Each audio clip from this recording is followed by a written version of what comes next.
ẹ kú dédé ìwé gbogbo ẹ̀yin olólùfẹ́ Olóyinka TNT ẹ kú bójú ọjọ́ ṣe dáadáa ni mo bá yín. Tẹ́ bá rí àkọlé show mi mo ní kẹ́ má gọ̀, mo lẹ́yìn obìnrin ẹ bá wa dá sí. Ṣé rí ọ̀rọ̀ ẹ̀yin obìnrin ẹ bá wa dá sí yẹn mi ní sọ kankan, àwọn obìnrin ló máa dájọ́ yẹn. Tó bá ti wá dá tán mà wá fi ọba lé, mà wá sọ àwọn nǹkan then mo ní kẹ́ má gọ̀. Then ẹ̀yin ọkùnrin mi ì fẹ́ kẹ́ close mind yín, pàápàá yín tẹ́ wà ní diaspora. Àwọn kò ṣe gbogbo àwọn obìnrin tó wà ní Nàìjíríà náà bad. Mo ní ọmọ obìnrin kan tí mo máa play voice ẹ̀ sí bíbá ẹ̀ gbọ́ qualification ẹ̀ gbọ́ nǹkan tó ní, kò dẹ̀ mind ìyàwó méjì, kò mind àti jẹ́ ìyàwó kejì. Àmọ́ ibi tí mò ń lọ gangan tí mo kọ́ fẹ́ ní kẹ́ má gọ̀, mo ṣe máa play voice note èèyàn kan ọkùnrin kan fún yín. Màá wá ní tó ní ẹ má gọ̀ yẹn mo kọ́kọ́ fẹ́ play fún yín. Ẹ jẹ́ kí n kọ́kọ́ ka nǹkan tí lady yẹn sense mi láàárọ̀ yìí. Jẹ́jẹ́ mi ni mo jókòó. Lady kan ó wá sí inú WhatsApp mi. Ó ní good afternoon ma. I am your follower on Facebook. Please, I need a man for a serious relationship. I am a very good lady and a Christian. I just finished my masters in UK in January. Ẹ gbọ́, àbó tẹ̀ jẹ́ pé àwọn nǹkan tó lù èmi ò fẹ́ gbọ́. I'm a Christian. I just finished my masters in UK in January. Please, ma, I see you as a sister with a good heart, and I can confide in you. I am 44 years old. One of the major issues I have with guys is because I don't sleep with them during dating, as I know that most men are after sex.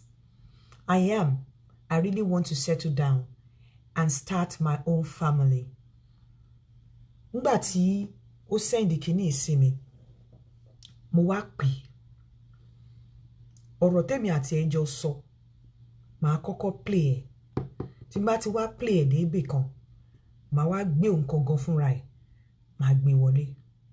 Mo fẹ́ kẹ́ You know my advice to you. Ọ̀rọ̀ tá jọ sọ rèé o. You want me to advise you? Nígbà tí mo wá pè, inú wá bí mi pé at 44, o ò tí ì bímọ kankan sáyé. O dẹ̀ wá sọ fún mi pé kí n bẹ́ẹ̀ wọ́kùnrin. O tún wá ń fún mi ní condition pé one of the problems you've had in the past ni wípé o ò fẹ́ sùn pọ̀ pẹ̀lú ọkùnrin until tó bá marry ẹ̀, o dẹ̀ ti wà lórí ẹ̀, o ti pé 44. O dẹ̀ sì ń fún èmi ní condition yẹn. So nígbà tèmi gbọ́ yẹn, mo wá pè, mo wá ní advice tí mo máa fún. Ẹ wá gbọ́. Yes, ma'am. Good morning. Do you want me to advise you? Go to... Yes, ma'am. It's better to go and look for a husband in the church. Maybe church. Like, not ordinary church, like the Redeemed, the Christ Apostolic Church. You are 44 now, and I'm sure you don't have any kids, do you? No, not yet. As I know that most men are after sex, I really want to settle down and start my own family. You know, let me tell you this. Do you know a man that will accept this from you? Is a man from church. I'm not going to lie. You can't get such men on my platform. You cannot say at 44, you are still particular about you not wanting to have sex with men. When your priority is to have child. I'm not saying you should sleep around. You think you will find a man at 44 that will wait with you till the wedding night before he can touch you. Any man that will not want you to be pregnant now before he can even ask you before you can marry you, then that man is, you can only find such man in maybe Redeemed Church. Honestly. It's better to go to church. I'm not going to lie to you. I quite appreciate the fact that you are keeping yourself, but your best bet is to go to church. Not even mosque.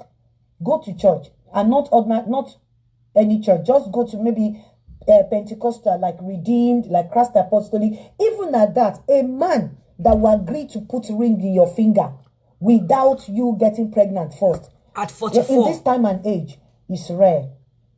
Except if the man had issues already. Otherwise, let's wait and see. It's better to go to church, to be quite honest. Me, I will not lie to you. If I want to lie to you, I will tell you, go and pay me. I will look for...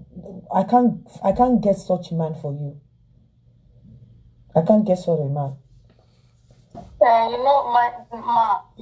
times, when you even meet a man, and probably there's commitment that, okay, let's start as friends. Then let's okay. Well, No, she's the not. next maybe 6 months, 1 year. Let's see what can happen.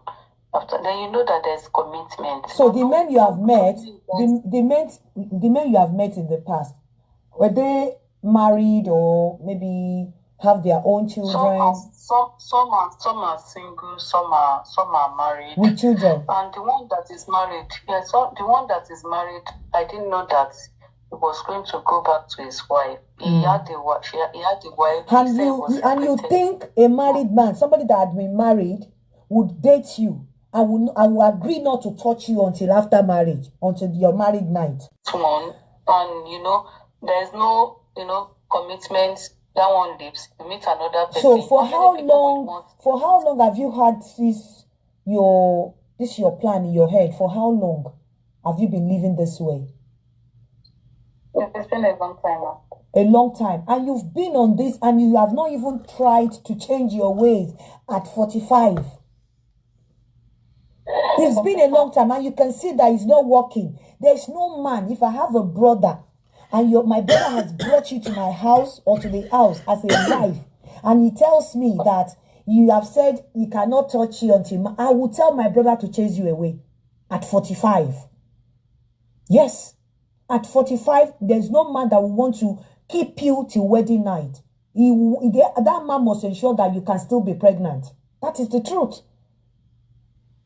Yes, that is the truth. I don't understand. Which church do you attend? I attend with you. You don't have to cry. This is not the time for cry. Me, I don't know. I don't like how to. I don't lie, and I don't know how to paint issues for people. But my brother will not bring you to my house at 45, and you're telling me that you want to marry my brother without you getting pregnant first. No. And you've been on this for years, and you have not changed your notion, you have not changed your plan, you have not changed your idea. And you know that it's not working. No, don't cry. It's just that I don't know how to lie. It doesn't cost me anything to tell you, give me money, go and pay into my account, I will get you a man. I know that you can't get that kind of a man. Probably in Redeem. Why haven't you married in your church since? We saw some guys in the church too. Most of them too is after sex. Even the people in your church. Yeah. You should know that it's only God that knows. I have to tell my pastor's wife the experience I was going through at the time, and she advised me that the best way is just to keep myself and my own. Don't mind her. Does she not have her own children? Your pastor's wife, how many children does Now that I'm just thinking that time is just crazy. Oh. I just left church for a while, and let me just think of what I can do. What you can do, my dear, what you can do is for you to remove all those ideas from your head. You are 45. Your priority is to have children, to have 44. Your priority is to have kids. Now, remove that stupid. Now you have just confirmed that even in the church, the same thing was happening before you left the church. Yeah. You better wake up. Sorry, I didn't mean to hurt you, but I couldn't hide the truth from you. I didn't mean to make you feel this way, but it's just that I couldn't hide the truth from you. You have to wake up. It doesn't cost me anything. Pardon? I said I understand the point that is the reality of life. It is the reality of life. It is the reality of life. I'm telling you, at 45. So for how long have you been in the church? It's 44. I've always been in the church since I was a teenager. Wow, and you've had these ideas in your head since then.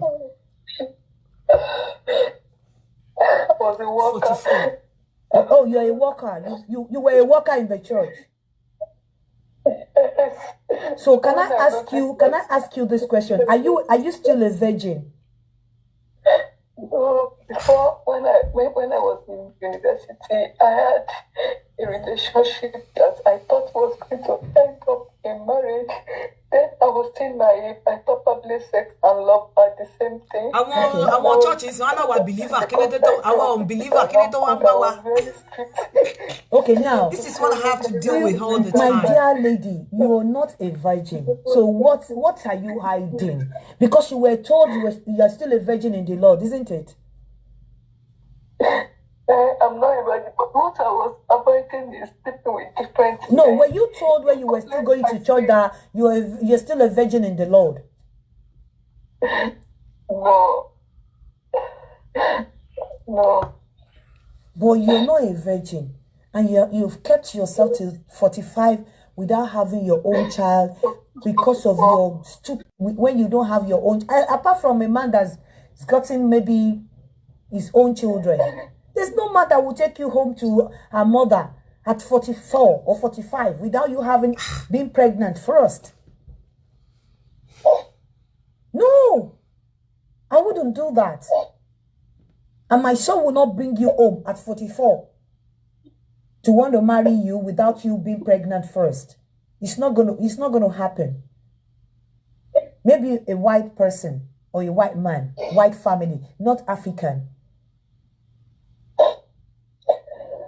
What were you expecting your pastor's wife to tell you when you went to report, or when you went to discuss with her?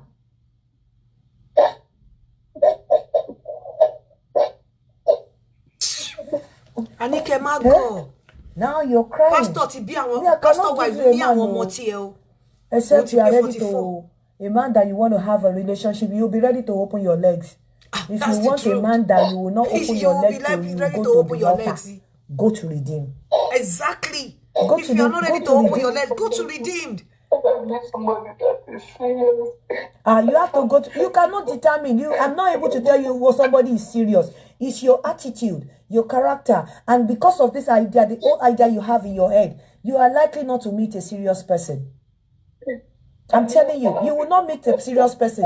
You always meet somebody, because even the message you sent to me, a turn off to me. So if you have this kind of thing in your head, you will never meet a serious person. There's no serious person that wants to stay with you at 44 without your own child, and you are still putting condition. When we have younger girls out there, 25, 26, and you that you're 44, you are putting condition. Okay. Is it gold you have there or diamond? Please resend the message, then I will see it, please. Is it? I don't understand. What do you have, diamond or gold? Is that the kind of pussy you have? I beg. At 44, conditions that you have attached. I'm sorry, I'm not able to help you. But I know you have not made up your mind. You have not made up your mind. When you have made up your mind, you have to reconstruct. You have to reconstruct your test to me. You will reconstruct it and send the test to me. But the way I'm even looking at this test is irritating. So you reconstruct your test and send it back to me. Send it to me. Then I know that your mind.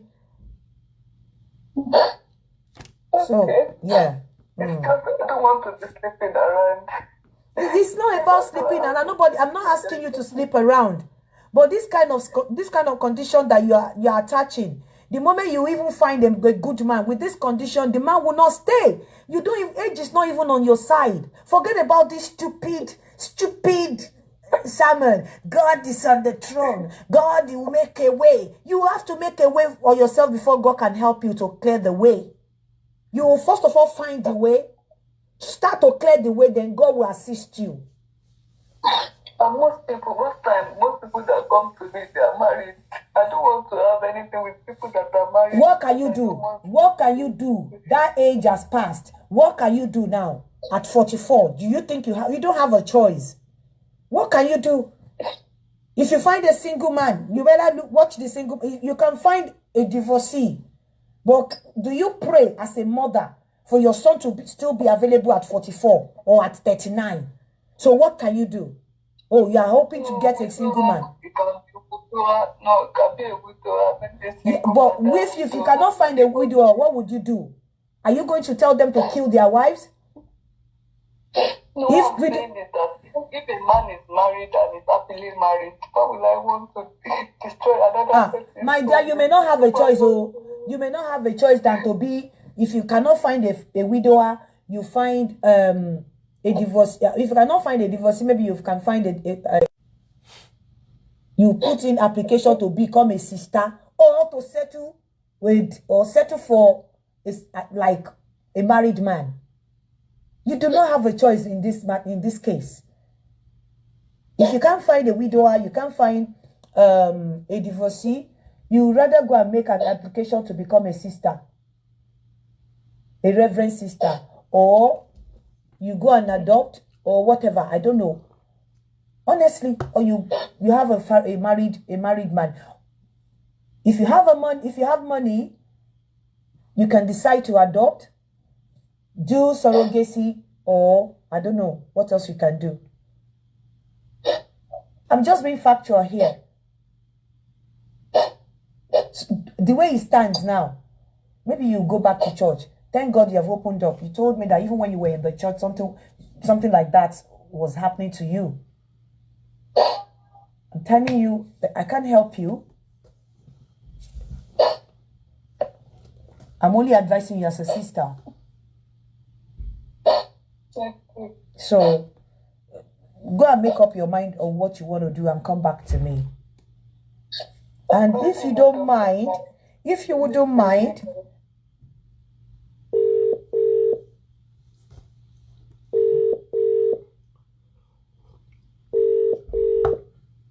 Hello?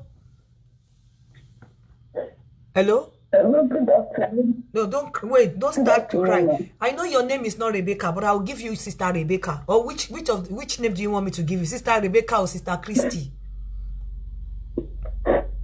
Rebecca is fine. I should give you Sister Rebecca. I want you to tell us your experience when you were in the church. You claim you were attending a Redeemed Christian church.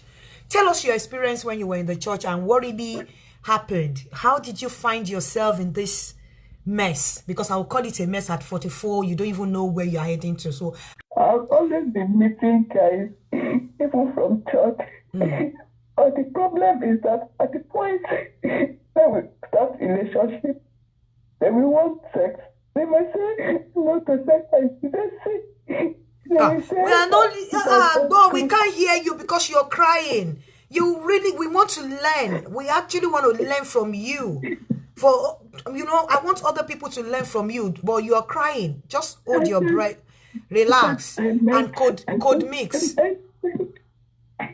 I met many guys when I was still irritated anyway, but most of them, they want sex before marriage. And when I tell them that, don't know that it's a sin, I can't be having sex before marriage. Okay. Then we say that is old school, that is a new generation. Nothing. It's not good relationship without sex. Can I ask you this? During your days in the church, the guys in the church, were they not getting married? Were they not getting married in the church? Most of them were getting married to girls that are not in the church. They were getting married. They were getting married to girls that are not in the church. Yes. Did you ever ask yourself why that was happening? I don't know.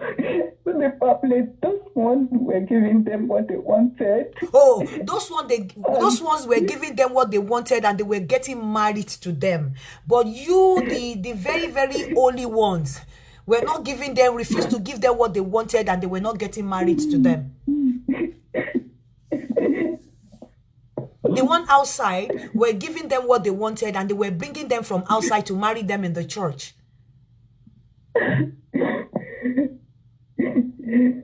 So how old were you when you started going to that church? And at what point did you leave? I've not left. It's just that I just took a break for a while. You took a break. So how old were you when you started? when I was my early 20s. You started going to the church early 20s. Yes.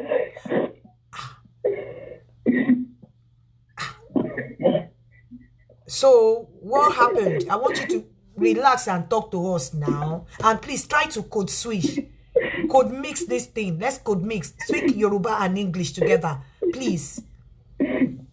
So what happened? So what were you looking since when you were early 20s, you started going to the church or attending the church and no guy came to you to ask of your hand in marriage? So what happened? And they were coming with ladies from outside to marry. So people are saying they can't hear you. Deborah Daniel said, don't cry. Jesus loves you. Please, don't cry.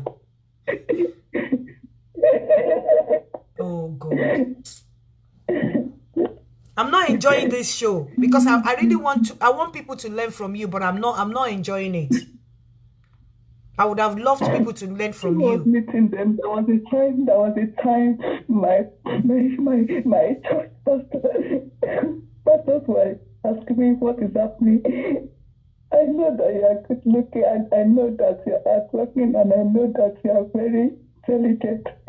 What is now the problem? I explained to her that the major issue is that did you not consider your rigidity as one of the problems you had when you were in the church? Maybe you were too rigid. You were not flexible.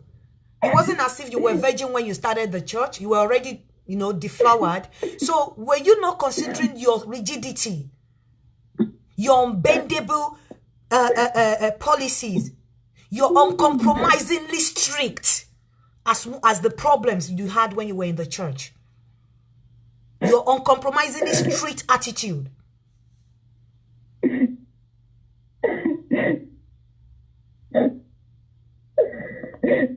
thought, well, that's the right thing. It's just that. But you were not a virgin when you started that church. You already. Did you start the church? Can I ask you the church? Did you start the church as a virgin?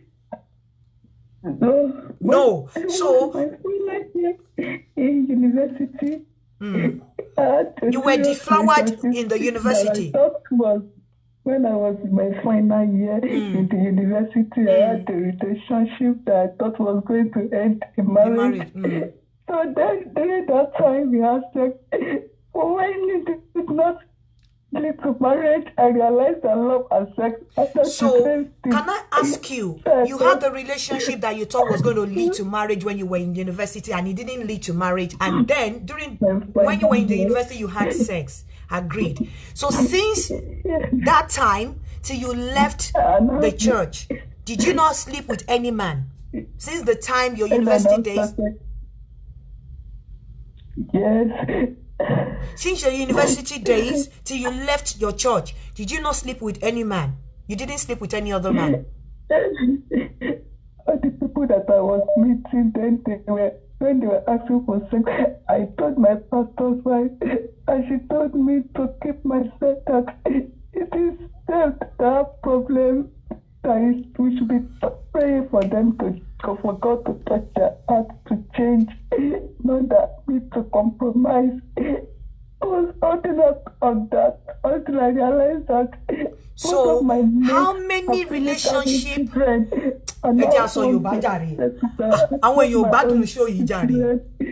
Hello, Sister Rebecca. Can you code mix? Are you able to code mix? Can you code mix, code switch? Can you code mix your this thing? Can you code mix? Speak a bit of Yoruba and English together. Is it possible? I will do that. Please. Now, you again till date, you've not slept with any man, apart from when you were in the university. Yes. Yes. So, were there no time that you thought of being too strict? Yes. Now you're 44. How do you want me to help you? Because I had the discussion with you before we came on this show, and I told you, if you could remember, I said Unfortunately, I couldn't help you because of your policy. So how do you think I can come in? How do you think I can help you? Because it's kind of, you don't want to change. You're still being very, very uncompromisingly strict. So you don't want to change. You don't want to bend your rules. And unfortunately, I can't get such man. I don't think I still have such man on this planet. You mentioned that when you were in the church, that even the guys in the church were trying to take advantage of you, were trying to sleep with you. And you told me that your guys in the church were getting married, were bringing ladies from outside to marry in the church. Probably those ladies from outside were allowing them to sleep with them. Now, you're 44. You don't have any child. You don't have any man. And you're still, with your last test to me, I can still see that you do not want to change your stand. How do you think I can be of help to you? I'm not saying you can't. I'm not saying you can't get a man that will be ready to settle down. But like I said, I can't promise you a serious man. Only your attitude will find you a serious man. And one of those things that could make a man run away from you is that at your age now, if you're still bent on, you can't touch me until you are married. No. If I had, like I explained everything to you before we came on this show. You remember, we talked about it, we discussed it. So I'm going to allow people to call in. I don't know how. Let me ask you, how do you want me to help you? With the conditions that you put in place, you put before me, how do you want me to help you? I do not have a serious man. I cannot promise a serious man. Only your attitude, your behavior, your charisma, your courage, what you have, the qualities of your attitude qualities that will provide you a serious man. I cannot do that. So how do you want me to be of help to you?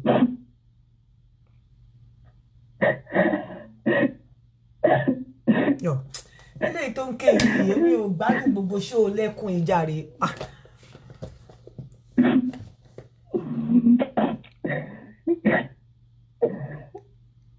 Hello, Sister Rebecca. I just believe that anybody, I just believe that some guys that are serious.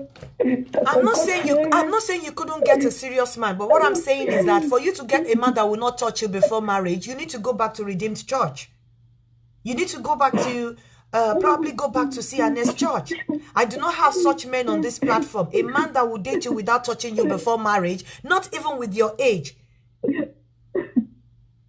Honestly, you really need to meet the Mami Funsho. What's the Mami Funsho Adevlumo? You need to meet her. You can't get that on my platform. We are realists. We don't live in cuckoo land. We don't build our castle in the wind here. We face reality. So it will not fly on this platform. I don't know who had told you to come meet me, but it's not going to fly on this platform. If you want me to help you, you have to keep an open mind. You have to be open. You have to loosen up. I'm not saying you should sleep with every Dick and Harry. I'm not saying you should sleep with any man that comes your way. But I'm just saying you have to remove that from your head. You have 44. You don't have money for surrogacy. You don't even, I'm not sure you even have anything to do. Probably you have enough money to do IVF. Your priority now is to have Rebecca, ẹ jọ̀ọ́ ẹ bá wa sọ Yorùbá. Kí lẹ fẹ́ ká ṣe fún yín? Just believe there's nothing God cannot do. I have not. God can use anybody. Sister Rebecca, ẹ sọ Yorùbá. Ẹ sọ Yorùbá, ẹ sọ Yorùbá.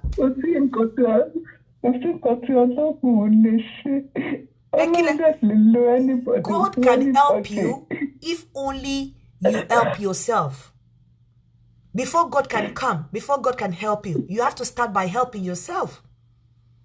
Àwọn ọ̀rọ̀ tí wọ́n máa fi parọ́ fún yín, àwọn irọ́ tí wọ́n tà fún yín, it cannot fly. Take it to the bank. For God to help you, you will start by helping yourself. Ẹlẹ́rù ló máa ń kọ́kọ́ gbé ẹrù. Bọ́n ṣe ń ṣe lọ́run náà ṣe láyé. You won't walk to a man's house like a big man's house, oh, ní nǹkan kan ní kan help, wọ́n á bèèrè lọ́wọ́ pé wo ló fẹ́ ṣe. Ìwọ tó ní idea tó lówó tó fẹ́ ṣe, báwo ló ṣe mọ bí tó ti fẹ́ assist ẹ. Bẹ́ẹ̀ náà ni tọ̀rọ̀ Ọlọ́run rí.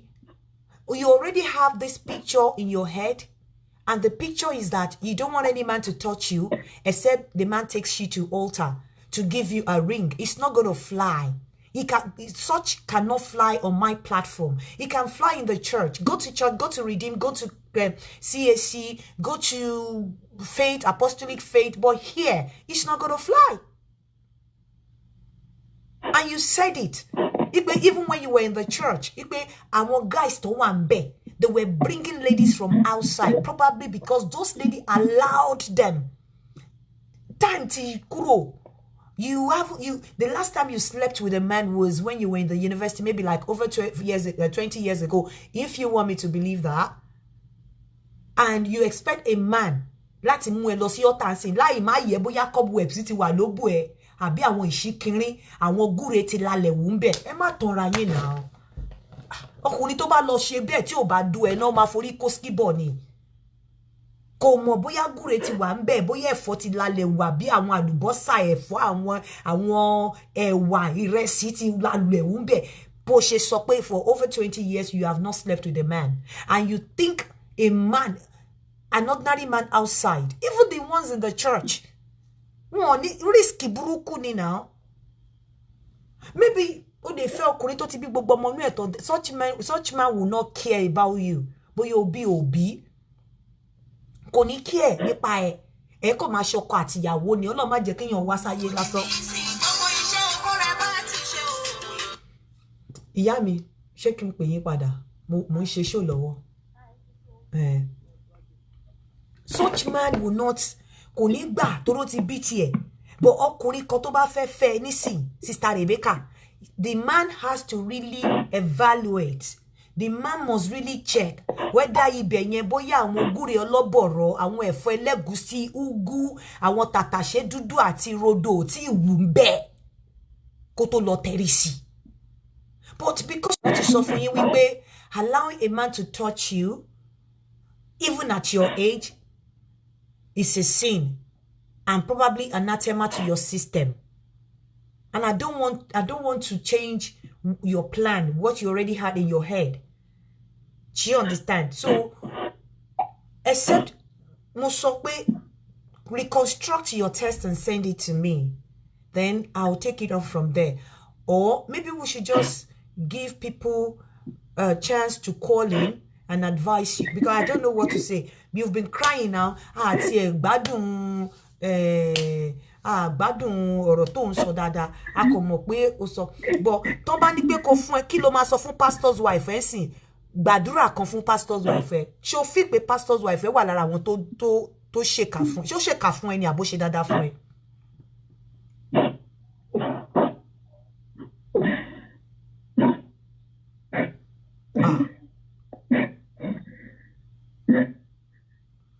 Sister Rebecca. Ṣé pastor's wife ẹ ṣé ó ṣèkà fún ẹ ni àbó ṣe dáadáa fún ẹ? She meant well, but it's just that things have changed. She meant well. She didn't mean any out. She didn't mean to cause any damage in my life. Can I ask you, are you regretting anything, or are you regretting your past actions, or is there anything you're regretting? Are you regretting your decision? I'm just feeling as if I've been too strict to myself. You've been what? That I'm too rigid. I'm too strict to myself. Come again. What did you say? I'm too strict to say I'm too rigid. You're too rigid. Because I'm not flexible. You're not flexible. Too rigid. Because so do you think? Flexible, what would you say? Do you think your action, you were too rigid, not too flexible? Can you describe yourself as being rigid? It's because I've not been flexible, and at times when I I sit down, I think of it, I feel bad that if you were a virgin before you went into the church, it would have been a different ball game. Virgin. If you were a virgin, I would have said, okay, fine. Maybe you were trying to protect yourself. You didn't want to fall into bad hands or bad eggs or something. But you weren't a virgin before you went into the church, before you started the church. If you had been pregnant, would you have aborted it? Wouldn't you have kept the baby? So, what was your reason? I was still naive. I was still naive that time. When you had, I actually thought love and sex are the same thing because I actually wanted to settle down with the person I was going out with that time. Are you telling me now that for over? Are you telling me now categorically that for over 20 years you've not had sex? Because when we get to that stage of sex, that is when they leave. Okay, when you go, you were kissing and fiddling, touching. When you get to the stage of inserting or penetrating, then you stop. No, I mean when they start talking about sex. Okay, when they start talking about sex. It's not good that so, it's sin. How do you feel? Do you think? Wait. Would you consider yourself a normal person? Let me ask you. You said what? Would you consider yourself a normal person? Mentally, upstairs, are you okay? How do you feel at 44? You don't have anyone. How do you feel at times? How at times? How do you feel when you're on your own? That at 44, I'm still single. I don't have my own child due to my own stupidity. How do you feel? I don't really feel that I'm doing anything bad, but it's just that the reality of life is now different from the belief that we grew up knowing. Hey, yeah. You know, everyone is growing up. All these things that they taught us when we are growing up, but life has changed and the reality of life has changed. So most times I don't feel that I've done anything wrong, but at the same time I feel that I'm too rigid on myself, but at the same time I would not want to change, thinking that if I change, how many people will I sleep with before I finally meet my husband? Would you say you must have missed reasonable guys because of your rigidity in the past? Do you think you had missed some good ones because of your rigidity? Yes, I think so. So if you had a choice, what would you change about yourself?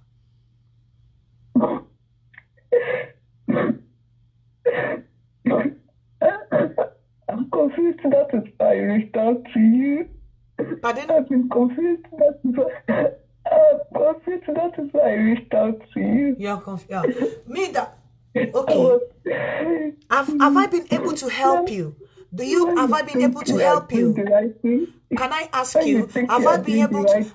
Okay, yeah. You came to me. You have reached out to me because. Okay. Have I been able to help you? Have I been able to change some things about you? Do you think I've been able to change some things about you? The way you think, the way you reason? Have I been able to do something about your brain?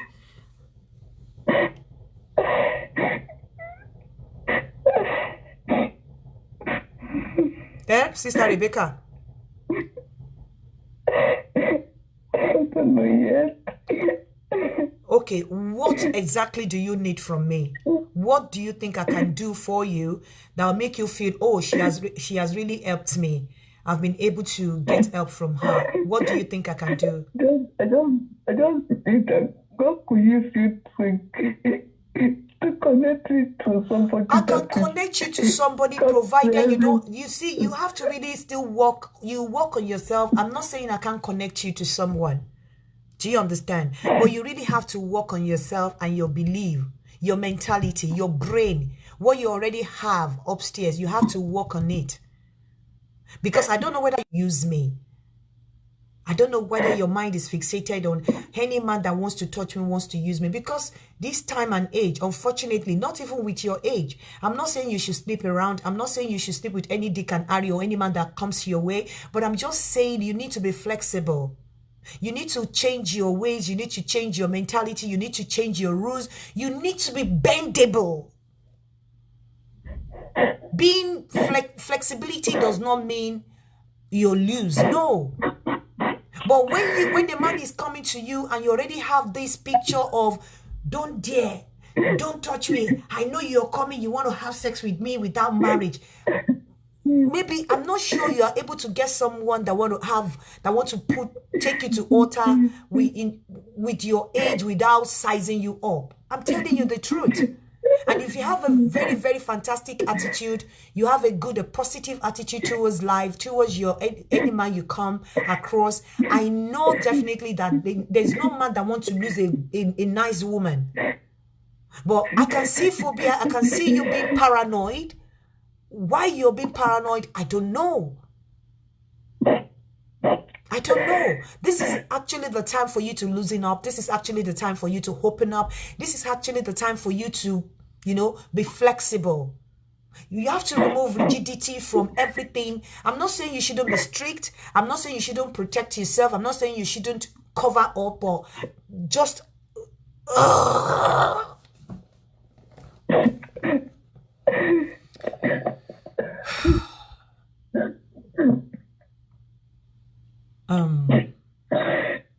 Don't worry. We'll work on you. But I just want people to learn from you. I want people to listen to you. I want people to know that rigidity. I'm not saying you should do. There are things you do that are things the man share, the man freak with the man share. No man jeka when you're more with people a decent. I come here, I talk about Oko and Nobo every day. It doesn't mean that I sleep around. Let me pick this call. Hello?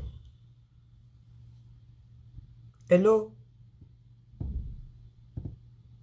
Hello? Hello?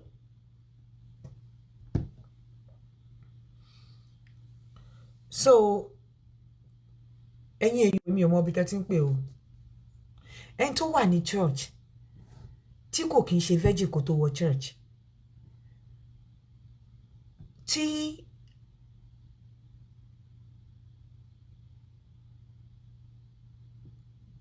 tó dẹ̀ jẹ́ wípé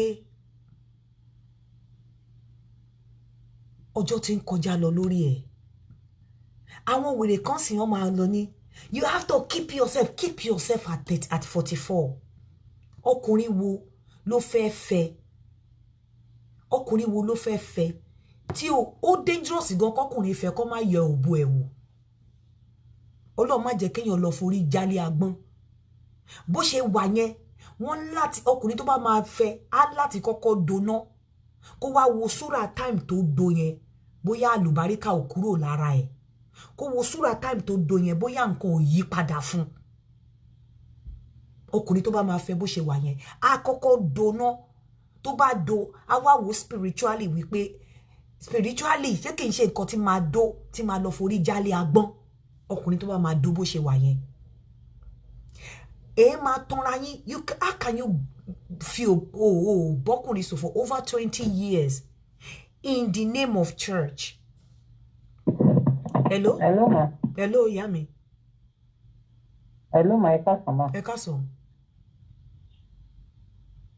Mo ń gbọ́ yín. Hello, ma. Mo ń gbọ́ yín, ẹ sọ̀rọ̀. Yes, ma. Mo ń tẹ̀lé gbogbo yín àwọn kan post yín lórí Facebook ni. So mo wá rí ìkan tẹ̀ post pé ti Gbénga. Gbénga kọ́, Gbágàlà ni. Ṣé wọ́n wà ní London ni? You know, ọkùnrin wo ló máa fẹ́ tí ò ní do? Ó máa do now. Because ó dangerous kan máa do. Bó ṣe wáyé òbú ẹ̀ lè ti result in vaginismus. Kó di òbú aláfipáwọ̀ tí gbogbo orí oko máa ta ọkùnrin. Tó di gbogbo orí oko máa ta ọkùnrin. Àbí òbò tí ò látẹ́gùn oko nínú téèyàn bá fẹ́ kọ́kọ́ do bó ṣe wà yẹn wọ́n láti kọ́kọ́ wò bóyá spiritually kò ní affect. If you want to be rigid, don't be rigid because of religion. Religion has nothing to do with your being decent or being loose. To ìwọ fúnra rẹ ló ní discipline fúnra rẹ. Kò sí nǹkan tó kan religion bẹ́ẹ̀. Because when you attach religion sí ìgbésí ayé ẹ máa bọ́mọ ẹ lọ́wọ́ ò ní mọ̀. Look at her at 44. And up till now, kò tí mọ bí tó ń lọ.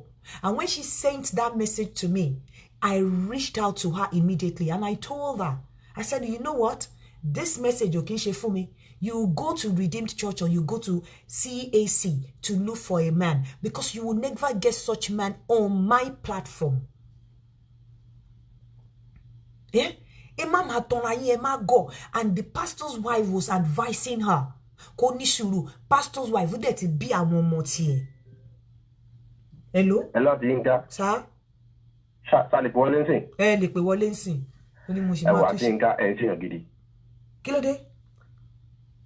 Torí pé en try láti revive get into reality. Still o tún ṣe Steve ara. Bí bá wà ní ten ṣe gbélé fún o. Tó bá yẹ pé en tó nọpọlọ ni a ti rí bí ten lọ. Kò sọ́kùnrin tó máa fẹ́ at 44 tí ó ní lọ́kọ bẹ́ẹ̀ sùn lọ. Ṣé mi lẹ torí ẹ̀ lẹ ṣe wá bú mi pé mi ò ṣèyàn ẹ wá ní mi ò ṣèyàn gidi.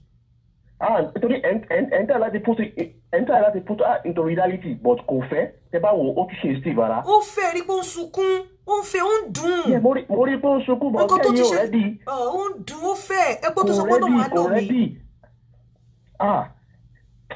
Dẹ́ yóò tó ẹ kó mọ owó ìrẹ̀jọ jẹ́ ẹ mọ̀ pé títí òun gan lẹ́ ń ṣe. Eri ko sunkún ó dùn. Kó má give up pé Jesus lover ni o kó continue. Ẹ̀yin gọlẹ̀ kì í ṣe èèyàn gidi. Ẹ̀yin gọlẹ̀ kì í ṣe èèyàn gidi sí ìka nìyí.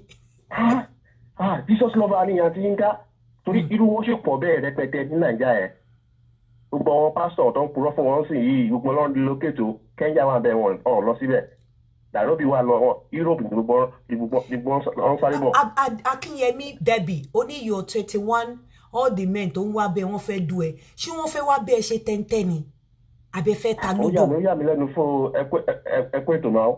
Ṣé fẹ́ ta lúdò ni àbí ìṣá ṣé ayé ìsìn tí obìnrin ti ń dó ajá ṣé òun lọkùnrin máa fẹ́ gbá obìnrin kan ló fẹ́ má rí ẹ̀ ní òní kọ́kọ́ dó. Ẹ ló ìyá mi. Ṣẹ́lọ́mọbìnrin yẹn in fact kò rẹ́dì rárá bàbá tó pè wọlé yẹn àwọn sọ̀rọ̀ lórí iṣẹ́ àti sọ́ọ̀dì ẹ̀. Number one, show yẹn wà boring. Ẹ kí láti bẹ̀rẹ̀ dópin. Àwọn tó ń lo data náà jẹ́ ọgbọ́n ti fẹ́ complain pa. Number two, kò ready rárá. Because èyí ṣe láti put ẹ̀. Ó tún ní there is nothing God cannot do. Ṣẹ́ni ọkùnrin tó wá fẹ́ sìn kò gbọ́dọ̀ bọ̀ kó ọ̀run ẹ̀ lẹ́sọ. Mo kọ́ tó ṣẹlẹ̀ tí ṣó yẹn ṣe mo rí sí tí ṣó yẹn ṣe wà boring òyìnbó ti pọ̀. Òyìnbó ló ń sọ ló ṣe wà boring. Òyìnbó ti kọ́ ọkùnrin gbọ́dọ̀ kó òun lè gbé wá. Òyìnbó ló jẹ́ kó wà boring. Wọ́n ti síwájú ó tún fara ìsẹ́yìn kò rẹ́dí àtijọ́ kò fẹ́ já rárá ni. Ṣùgbọ́n rẹ́dí àtọ̀ kò fẹ́ rẹ́dí gbogbo wàhálà sẹ́yìn ń ṣe láti lè kúlẹ̀ kúrò ń bẹ̀ yẹn ó tún fara ìpadà síbẹ̀. Gbogbo ní lágbèjì bẹ́ẹ̀ ṣe ń bá fọ́ àwátàwà lórí ṣòtò ọkọ tẹ̀ ń sọ pé yìí báyìí lọ́nà òun sọ pé no ọ̀nà kan nìyẹn ibi tó òun wà yẹn ló pè òun. Ọlọ́run á bá ṣí o. Àmín.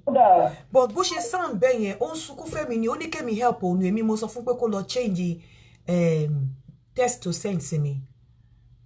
Ẹ jẹ́ ìwọ tó sọ pé 31 ni ẹ ṣorí nísìnyí tí àwọn obìnrin ti ń do ajá tó ti ń fi wúùbù wọn ṣe owó ọkùnrin tó bá fẹ́ obìnrin nísìnyí tó ló fẹ́ obìnrin ní religion kò lóyún kó tó ṣe wedding fún ayé ẹ̀ máa bà Ọlọ́run má jẹ́ ká ayé ẹ̀ fọ́ pẹ̀lú gbogbo nǹkan tó ń lọ níta nísìnyí tí ọkùnrin ò bá rí pé ìyàwó tó fẹ́ lóyún tó ti wà nínú ẹ̀ kó lọ save owó wedding síbì kan Ọlọ́run má jẹ́ kẹ́rẹ́ pé IVF ló máa gbẹ̀yìn ayé yín ẹ rí pé tẹ́ bá ti bẹ̀rẹ̀ sí ní sọ wípé káwọn èèyàn máa lóyún kẹ́ tó ṣe wedding tó ti mọ̀ pé fẹ́fẹ́ wàá rí pé ọ̀pọ̀lọpọ̀ á máa jẹ́wọ́ fún yín pé bò nítorí pé ẹ kí ń lọ ṣe ẹ kí ń foyún ṣe wedding ẹlòmíì wùmí àti bàjẹ́ á dẹ̀ lọ fẹ́ ẹ rí gbogbo àwọn yẹn ṣe ń dó ajá tó ń ṣe gbogbo ẹ̀ nísìn ọkùnrin tí ò bá ní kọ́ lóyún ṣe wedding sìn Ọlọ́run narrow escape ni mo fi ọ̀rọ̀ yín sọ́lọ́run lọ́wọ́ kọ́lọ́run kó gbà yín hello Ọlọ́run ti jẹ́ ká sọ̀rọ̀. Ẹ káàsán. Ẹbí tí mo wà ní ẹ̀yìn ní. Ẹ wò mo ṣe show lọ́wọ́. Hello. Hello. Ẹ jẹ́ sọ̀rọ̀ sókè. Hello, ẹ káàsán. Ẹ káàsán.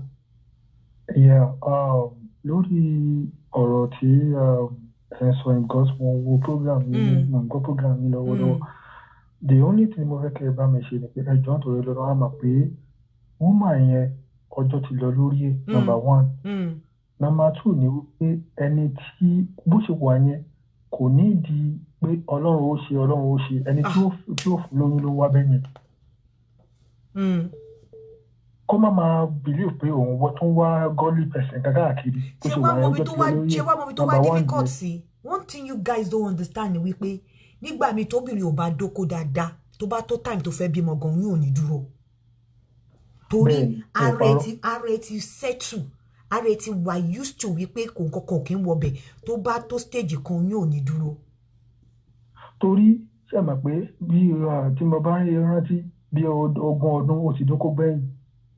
Ẹ̀yin náà wá wò ọkùnrin tí ó bá ṣiṣẹ́ lé lórí bó ṣe wà ẹ́ wàhálà ni ó fún ṣe. I'm telling you, tó bá tó stage kan oyún ò ní dúró sí ẹ lára.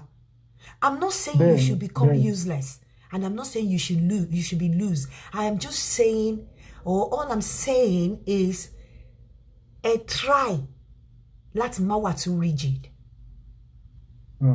Tóbìnrin bá ti tó age kan, ṣé tó bá ṣì wà láwọn ẹgbẹ́ àwọn ọmọ wa, you can't do anything. But tó bá ti tó stage kan when you are too rigid, ọkùnrin tó bá máa fẹ́ gan, ó ń láti mọ̀ pé olóyún sẹ́ kó tó gbé ẹ wọlé. Fact, bẹ́ẹ̀ni. Hello? Ó ń láti mọ̀. Hello? Hello, ma. Yeah? Ẹ kú iṣẹ́ mà. Yeah. Nǹkan tí ó máa ń yàrá several sisters bẹ́ẹ̀ fẹ́ pé bọ́n ṣe lóyún tán ẹni yẹn ò fẹ́ wọn mọ́, wọ́n wá ń dá tọ́jú ọmọ yẹn, wọ́n wá di single mother. Ìyẹn náà lè jẹ́ nǹkan tó create fear sínú sister Rebecca yẹn. Well, can I tell you this? Téèyàn bá tó stage kan. Yes, ma. Tó ọkùnrin bá fún ẹ lóyún ní age kan tí ò bá gbà blessing ni fún ẹ. At least o mọ̀ pé o ti lọ́mọ. Ẹ bẹ̀ ṣe mọ̀ pé ìyẹn máa wá cause shame. Ẹ dẹ̀ mọ̀ pé there is this stigma. So can I ask you? So you rather not have a child than láti má ní stigma. If at 40 èèyàn fún ẹ lóyún kò gbà, ó ń pẹ́ kó tó shame mi. Ó ń pẹ́ kí n tó ní stigma. Ìṣe pé kò gbà o, kò fẹ́ mọ́. No, I'm just saying wípé okay kò bẹ́ẹ̀ ṣe wedding mọ́ bọ̀, ó ti bímọ fún at 35, 40. Kó má bá mi ṣe wedding mọ́. Kó lè gbọ́mọ mi lọ́wọ́ mi. Ìgbára là ń búra. Statement to make yẹn ni mo need. Mo fẹ́ lo statement yẹn mà pé the reality of life is different from the religious belief we grew up with. Statement yẹn ni mo fi caption kìíní yẹn gbà tí mo share. So I don't know, God will help her, but nǹkan tó jẹ́ fear most Christian sisters ní pé tó ń bá lóyún. Ó ti ń dúró láti ẹjọ́ yìí. Nǹkan tó máa ń ṣẹlẹ̀ nìyẹn àti mindset. All right, dear. Let me tell you this. Tó bá tó stage kan tó bá lóyún, tọkùnrin ò bá gbà blessing ni fún ẹ. Not in your 30s. Lọkùnrin máa sọ pé òun ò fẹ́ pẹ̀lú lọkùnrin máa sọ fún ẹ pé òun ò fẹ́ nítorí olóyún ó ti bímọ. Ó dàbọ̀ ṣé ìdè sáfẹ́ bọ́ ó gba ọmọ mi lọ́wọ́ mi. Ó gba ọmọ mi lọ́wọ́ mi at over 30.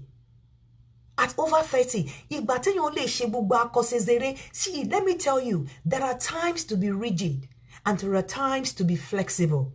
There are times to be strict. There are times to be uncompromisingly strict. Sharing got me uncompromisingly strict. Ó yàtọ̀ sí uncompromising ó ti ẹ̀ nígbà ó ní gbọ́n kankan ó yàtọ̀ sí pé kó tún wà strict. So there are times tẹ́ máa ṣe bẹ́ẹ̀ yẹn. Ìgbà míì. Hello. Hello, mo ń gbọ́ yín. Woman yẹn ò tí ready. Because ẹ bá so tọrọ. Kì í ṣe pé kò ready. Kì í ṣe pé kò ready. I think no, ṣáde èèyàn tó bá ready age 44 tẹ́ ń bá sọ̀rọ̀ age 44. Ó tún ti ń sọ pé Ọlọ́run máa ṣe kí ló dé tọ́ náà ò ti ṣe látọdún yìí tó tún ń gbàdúrà àbẹ everything. Ọkùnrin ló fẹ́ rí sìn tó ní bá sùn. Kò sí. Okay, exactly. Ẹ tún sọ fún ó tún sọ pé Ọlọ́run á ṣe ṣé ní pọ́n ṣe ọ ti brainwash orí wọn. ẹ sọ ní every day fún wọn and okay ìgbà tó wá ké wá báyìí ẹ tún sọ solution fún ó tún ṣe repeat nípa náà máa ṣe. irọ́ ó ní òun believe pé God can use me to help her. Èmi mo wá ń sọ fún pé I am not saying pé mi ò ní help ẹ but mo fẹ́ kó kọ́kọ́ lọ mú gbogbo àwọn kinní yẹn kúrò nínú ọpọlọ ẹ̀ náà. Àwọn oníkan dẹ̀kọ́ ló wà nírú situation yẹn wọ́n pọ̀ bẹ́ẹ̀. Exactly. Wọ́n pọ̀ bẹ́ẹ̀ that you didn't go to church as a virgin. Wọ́n ti deflower ẹ̀ kó tó bẹ̀rẹ̀ sí ní lọ sí church. Exactly. Nǹkan tó ti ṣe fún ọ̀rẹ́dì. Tó ti jábálẹ̀ ẹ̀. Tó ti ó tẹ̀ funny ni because mo ń tẹ̀sí lórí kíní gan pé kò tí ì rẹ́dì. Because èèyàn tó rẹ́dì tó fẹ́ ná ọmọ láyé tó fẹ́ òtúnṣe náà yìí pé ok ọkùnrin wo ló fẹ́ fẹ́ tí ò ní débẹ̀ wò kó mọ nǹkan tó ń ṣẹlẹ̀ ok at the end of the day bóyá nǹkan míì náà wà bẹ́ẹ̀ ṣe sọ pé bóyá ìwọ tó dókò for how many years ẹni ẹ wá lọ fẹ́ bóyá wà ní sickness or something like exactly gbogbo orú nǹkan báyẹn ó ní láti certify pé ó wà okay it's even very dangerous for any man kó lọ mú fẹ́ láì jẹ́ pé wọ́n dò wọ́n máa ń láti do gan gidi bẹ́ẹ̀ni wọ́n láti do kọ́mọ̀ pé ewúro ẹ̀fọ́ nǹkan kan ò tí ì gbìn sínú ẹ̀. Bẹ́ẹ̀ni. Wọ́n láti do kọ́ máa lọ di pé bóyá wọ́n do tán gbogbo nǹkan yí padà gbogbo ètò yẹn náà láti ṣe fún. Exactly. Even gbọ́dọ̀ bá tẹ̀ fún lọ́kùnrin àti nǹkan ọkùnrin kan tẹ bá fún gan ọgbọ́n máa sọ́n kò fẹ́ bá sùn even tó ò bá gbà ẹni ẹ̀gán máa fi sílẹ̀. Èmi ò tiẹ̀ nígbà kó sọ pọ́kùnrin yẹn ò ní bá òun sùn tó bá rọ́kùnrin lọ́dọ̀ mi èmi á ti sọ pé ẹ máa dóra yín o. Gaskiya ni ẹ máa dóra yín gaskiya. Kò tí ì rẹ́dùn o kò tí ì rẹ́dùn. Ẹ láti dìde ẹ jí kúrò nínú oorun náà ó sì ní kan ẹyọ kan tí mo tún fẹ́ hello mo ń gbádùn yín. Màmá mi. Hello mo ń gbádùn yín. Hello ìyá mi eléyìí ò tí rẹ́dí o. Up till now àti ìrọ́kùnrin kankan kó tiẹ̀ pè pé wọn ò tí ì dó láti jọ ìkẹ́ bá lè mọ̀ pé fẹ́jì ọ̀pọ̀lọpọ̀ pé fẹ́jì ò wúlò àti ìrẹ́yàn kankan tó pè látẹ̀ nǹkan pé ẹ jọ mo fẹ́ ẹ fún mi àti ìrẹ́yàn kankan pè látẹ̀ nǹkan wípé kó sọ wípé ẹ jọ mo fẹ́ ò toró jẹ́ fẹ́jì nítorí pé wọn ò tí ì dó òbu ẹ sì máa tight àti ìrọ́kùnrin kankan pè yẹ̀yẹ́ not to èdè máa wò báyìí ayé yín á dẹ̀ polúkúmuṣu mọ́ yín lọ́wọ́ in the name of ẹ ń lé ọ̀run tí wọn ì tí ì wá sọ fún yín bó ṣe tó bóyá ń gbà tẹ́ bá dọ̀run gan òbò kan fọkùnrin mẹ́rin ni wọ́n ṣàní àwọn veggies wà lọ́rùn ẹ gbádùn sẹ́ ẹ̀ bóyá òbò kan fẹ́yàn mẹ́rin ni lọ́rùn hello yà tọ́ ṣé gbọ́ mi báyìí. mo ń gbọ́ o. tọ́ eléyìí ò tí ì rẹ́dí o. Just like you said, ọ̀rọ̀ pé èèyàn kan pé òbú ẹ̀ ṣì tight tàbí kò tight kọ́ lọ́rọ̀ tá a sọ yìí. One thing she must understand ni pé at 44, childbearing becomes a very difficult thing. Ìyàwó pásítọ̀ ẹ̀ tó sọ fún pé kó lọ dó títọ́ lọ́hùn yẹn kò wà very sincere pẹ̀lú.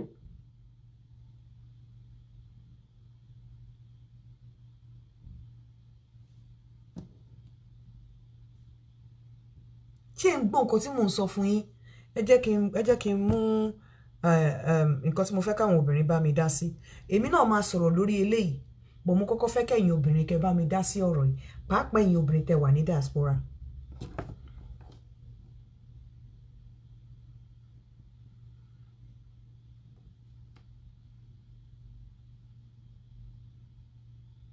Gbọ́.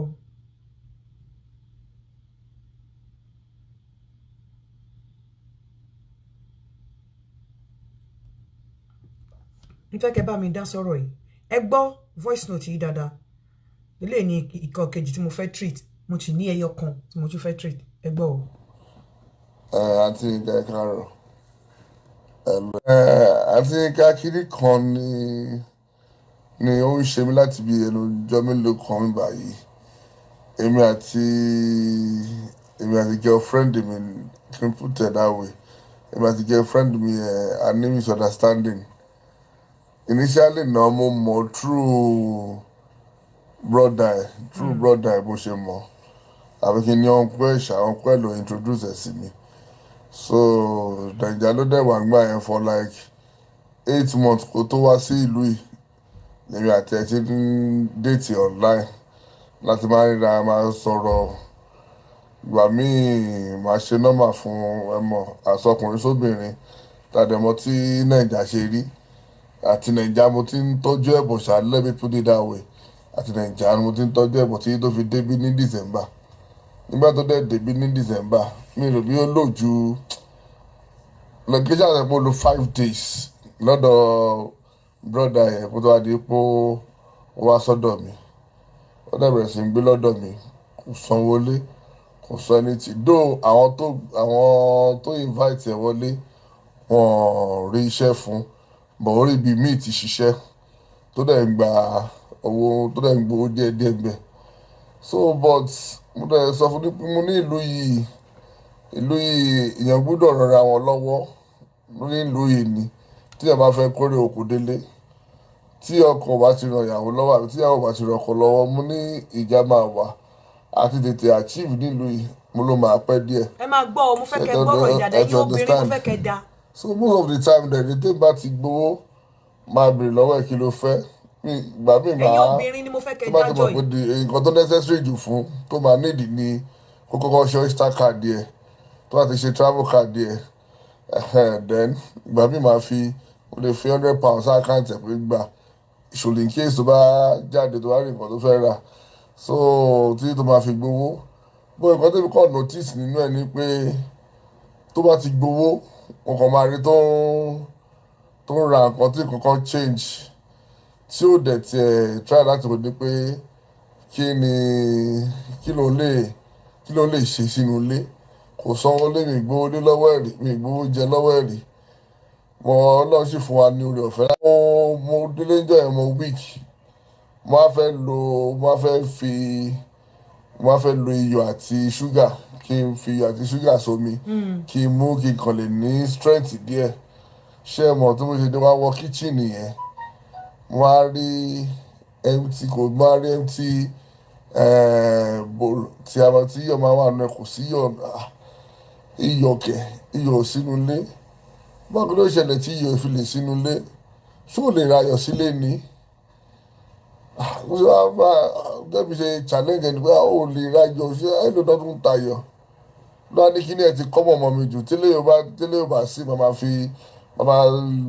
sọ̀rọ̀ ṣóhun lè rẹ́lé ṣóhun lè rẹ́lé ni ní pé lóhùn gbà tí mo rò kò di òun náà ṣóhun fẹ́ fowó nǹkan bí ọwọ́ tẹ́bi gbà ni wọ́n ní kí ni mo bí ẹ kí ló ń sọ ó lọ́ọ́ ti máa ṣe kíní ẹ̀ normally tẹ́lẹ̀ ìgbà tó kọ́kọ́ bẹ̀rẹ̀ sí gbowó agbowó bá kọ́ ni pé ó ra nǹkan ni kò ní sọ fún mi tí wọ́n á challenge ní pé a máa rí primax kẹ àbí a rí ìkọ̀kọ̀ báyẹn ṣá á ní ọ̀rọ̀ náà nìkan sọ wọ́n fún un change lánàá ọ̀fọ̀ ẹ̀ change lánàá wọ́n tó bá fẹ́ gbowó èmi á sọ fún ẹ wá gbowó tiẹ̀ wà á daṣọ bò ó mo ní láìfò rí báyìí náà á dẹ̀ pẹ́ra wa ní boyfriend and girlfriend bó ṣe táyé ń ṣe nìyẹn ni mo ní kò ní láìfò rí báyẹn o mo ní at least mi ìbìrì owó nílé lọ́wọ́ ẹ̀ mi ní kò dẹ̀ mọ owó oúnjẹ wá èmi máa ra nǹkan mi fúnra mi èmi máa lọ sọ́jà tó máa ra everything mi adẹ̀jọ́ ń jẹ́ ní nǹkan tí mi ń jẹ gan mi wà sọ máa bẹ̀rẹ̀ rà bọ̀ mo ní bọ̀ tí wàá gbówó tiẹ̀ wàá máa pa ẹ̀kọ́ nọ́mbà ó dẹ̀ ṣe kí ni ẹ̀ times that number wọ́n ò ní pé ṣọ́mọ ẹ̀ máa wà ẹ̀ fún ṣá kọ̀ọ̀sẹ́ eléyìí tó ń ṣe yìí o eléyìí wà supportive o ṣé understand pé mo ṣe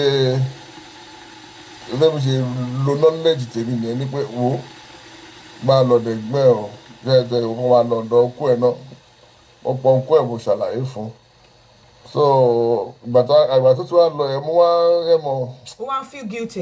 inú mi ò dùn ṣé ló dàgbẹ́ pé mo kàn take advantage ẹ̀ sọ̀tẹ́ pé olú ẹ̀ á máa wò ní pé ṣùgbọ́n ó ti lọ tẹ́lẹ̀ kí ni olú àpè padà fún so mo ní pé kí n béèrè lọ́wọ́ yín kí ni mo lè ṣe láàrin yẹn mo lè ti bá sọ ẹgbẹ́ mi láì kí n máa fẹjọ́ yàn sùn yàn nǹkan tó mo lè tìjú láyé mi nìyẹn pé kí n máa pè yàn kan kí n máa fẹjọ́ lágbájá sùn àbí ẹjọ́ tàbí ẹ̀kọ́ náà tí bá ti pè tí bá ti bá sọ ìbò kan tí bá wà fọ́ọ̀tì gbà mí mo máa pò máa sọ fún mi pé mo ní ìwà tí mo lè sọ fún mi pé ìwà tí mo wò lánàá ẹ ni pé má bínú mo wà too arrogant jù má bínú èmi náà ti realize the mistake mi mo máa ń dọ̀ obìnrin fún yẹn so tó bí ibà iṣẹ́ mi náà tí mo ṣe máa ń pè tó ṣe máa ń bẹ̀ nìyẹn but èmi kàn rí pé kò wà, to be honest náà nǹkan tí mo rí lára ẹ̀ nìyẹn, kò wà supportive at all, kò wà supportive. I have to be sincere with you, kò wà supportive. Kò bó ti di nínú wà ẹni pé mentality Nàìjíríà ló gbé wá pé ọkùnrin ló máa ṣe gbogbo ẹ̀yẹn. Mo tẹ̀ ti sọ fún mi pé kò ṣe é lò nílùú yìí. Ṣé to understand? Ok, nígbà tí yóò ti bẹ̀rẹ̀ sí sọ̀rọ̀ ọmọ bíbí tó ń bí ìbá ẹ̀, tọmọ bíbí bá wọnú ẹ̀ kọ́ tẹ́ pé táìpù tẹ́ pé oní líìfù fún oyún níní, ó wá di pé ó tẹ ò ní kankan láti fi support ẹ̀yẹ. Ṣé ó fẹ́ jẹ́ kókòrò tó para ẹ̀ sí ibi ìlú? Ṣé ó kọ́ tó mo tẹ̀ ṣàlàyé fún nìyẹn pé tó ṣe ń lọ yìí tí ẹ̀ ṣe máa lọ lọ́jọ́ ẹ̀ rìsẹ́ẹ̀tì brain mi. So àdùnnà tó dẹ̀ ti lọ yẹ mo kàn conscious kan worry mi ní kí dẹ̀ ń ṣe mí mẹ́ pé nígbà òdẹ̀ ní ìdẹ̀ ní pé ó yẹ kí n gbójú ń bẹ̀ ni. Ṣé understand? Mo fi ní pé kí n fi lọ yìí ṣe gbọ́ nǹkan tó bá lè ṣe sí ẹjọ́. Ẹ ṣe gan àti nǹkan. God bless you. God bless your home too. Ẹ jọ̀ọ́ ẹ̀yin obìnrin, mi ìfẹ́ kọ́kùnrin dá sọ̀rọ̀ yìí, ní tọ́kùnrin bá dá sí wọn á ní pé kinní kan. Mo ò dẹ̀ tí fẹ́ sọ̀rọ̀, mo kàn fẹ́ bí obìnrin méjì àbí mẹ́ta kí wọ́n pè kọ́ bá mi advice brother yìí kí n ṣẹ̀ṣẹ̀ tó wá sọ̀rọ̀. The number to call is +447404851234. Torí lady yẹn máa gbọ́ show yìí, máa yìí náà máa gbọ́ show yìí. Mo fẹ́ kí obìnrin méjì àbí mẹ́ta, mi ìfẹ́ kọ́kùnrin sọ̀rọ̀ rárá, obìnrin gangan ni mo fẹ́ kọ́ sọ̀rọ̀ lórí ẹ̀. The number to call is +447404851234. Obìnrin tí ò bá sọ̀rọ̀ lórí eléyìí àbòsí ló ṣe.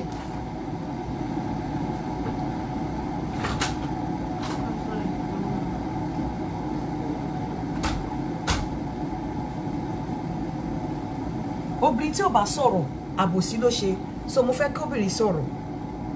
Hello? Hello? Yeah? Ẹ pẹ̀lẹ́ kó ètò. Yes ma. Number one, bọ̀bọ̀ yẹn red flag ti wọ̀, a lot of red flag ti wọ̀ ní relationship yẹn. Yeah.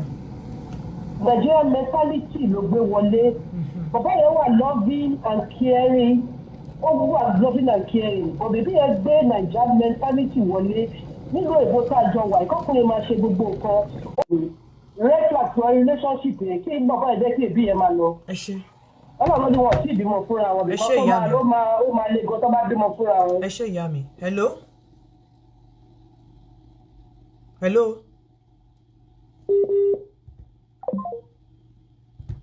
Mo kò fẹ́ kóbìnrin kan pò sí. Tóbìnrin kan bá ti pè sí, èmi ẹ mọ̀ pé mi máa fọ́ sí wẹ́wẹ́. Hello? Hello, ẹ kó ètò mà. Ẹ jọ̀ọ́ ṣọ́kùnrin ló ń sọ̀rọ̀ àbóbìnrin? Obìnrin ló ń sọ̀rọ̀, obìnrin. Mo ń gbádùn yín. Mo ń gbádùn yín. Ẹ wò ó kí máa ẹ má waste time ẹ, kó má waste precious time ẹ, kó filẹ̀. Because bó ṣe wà yẹn ó máa ẹ kó rè òun. Tó bá wá rí another guy àbí kó tún kó ọ̀ràn sí máa yẹn lọ́rùn nílùú yẹn.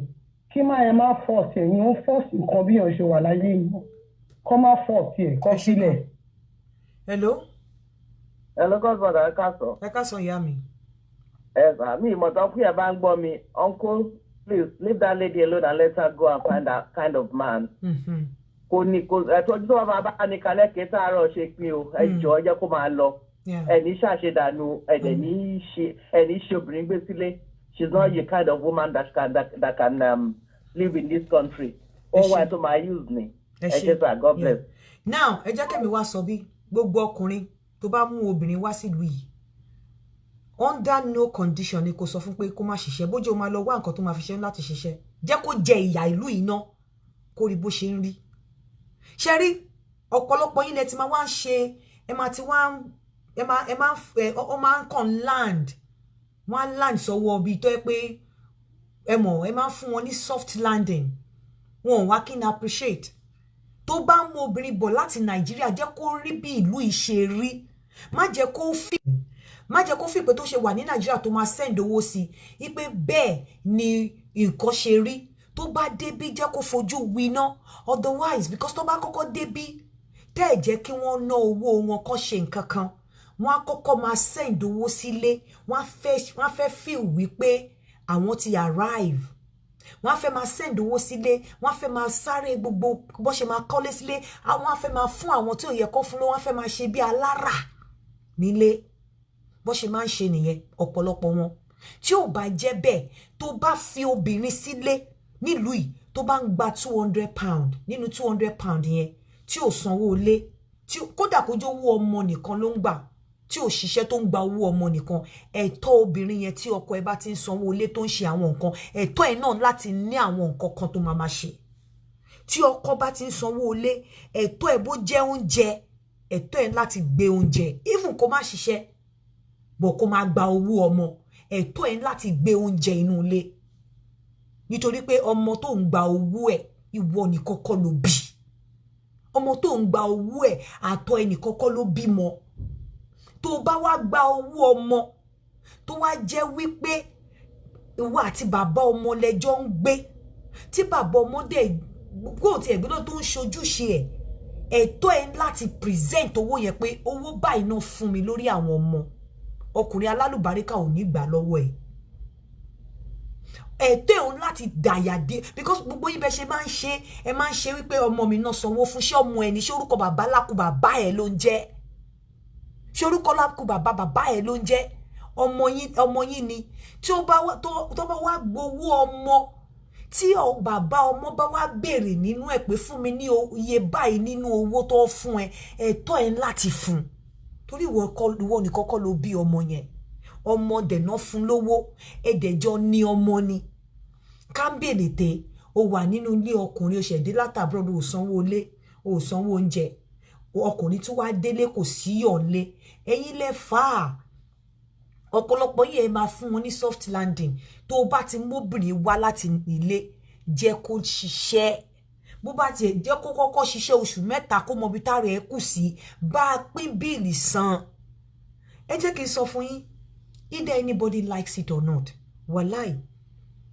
kání kò ń ṣe ìwà when it comes to pé the attitude of giving Nigerian men ló ṣì ń give jù ṣe láwọn òyìnbó tẹ̀ ń rí wàláì tàláì àwọn nǹkan tí Nigerian men máa ń give òyìnbó men ò ní ṣe láíláí òyìnbó men ò ní bẹ́ẹ̀ sanwó ilé kó sanwó bí ẹjọ́ máa pín owó ilé san ni ẹjọ́ máa ṣe bíù ni tí ò dẹ̀ ní la ìjà tí ò ní laruwo nú ẹ ti jọ mọ̀ pé ẹjọ́ máa ṣe ni àwọn Nigerian men ló máa ń nítìjú pé ilé mi òun náà lẹ ṣe máa ń kúkú gífà torí ọ̀pọ̀lọpọ̀ responsibility tó yẹ kẹ́ ẹ máa ṣe ẹ̀ lẹ máa ń dà yàdé ẹjọ́ nítorí Ọlọ́run ṣé òfin bíbélì tẹ claim bó sọ pé kí ọkùnrin máa tọ́jú obìnrin ṣé bíbélì ọ̀tọ̀ ni torí ṣe bí King James version wà àwọn ló ní bíbá ṣé bíbélì ọ̀tọ̀ ni Nàìjíríà ń kà ni ṣé bíbélì tí èèyàn dúdú ń kà ó yàtọ̀ sí bíbélì tí òyìnbó ń kà torí òyìnbó ò ní dábùkátà dá ìyàwó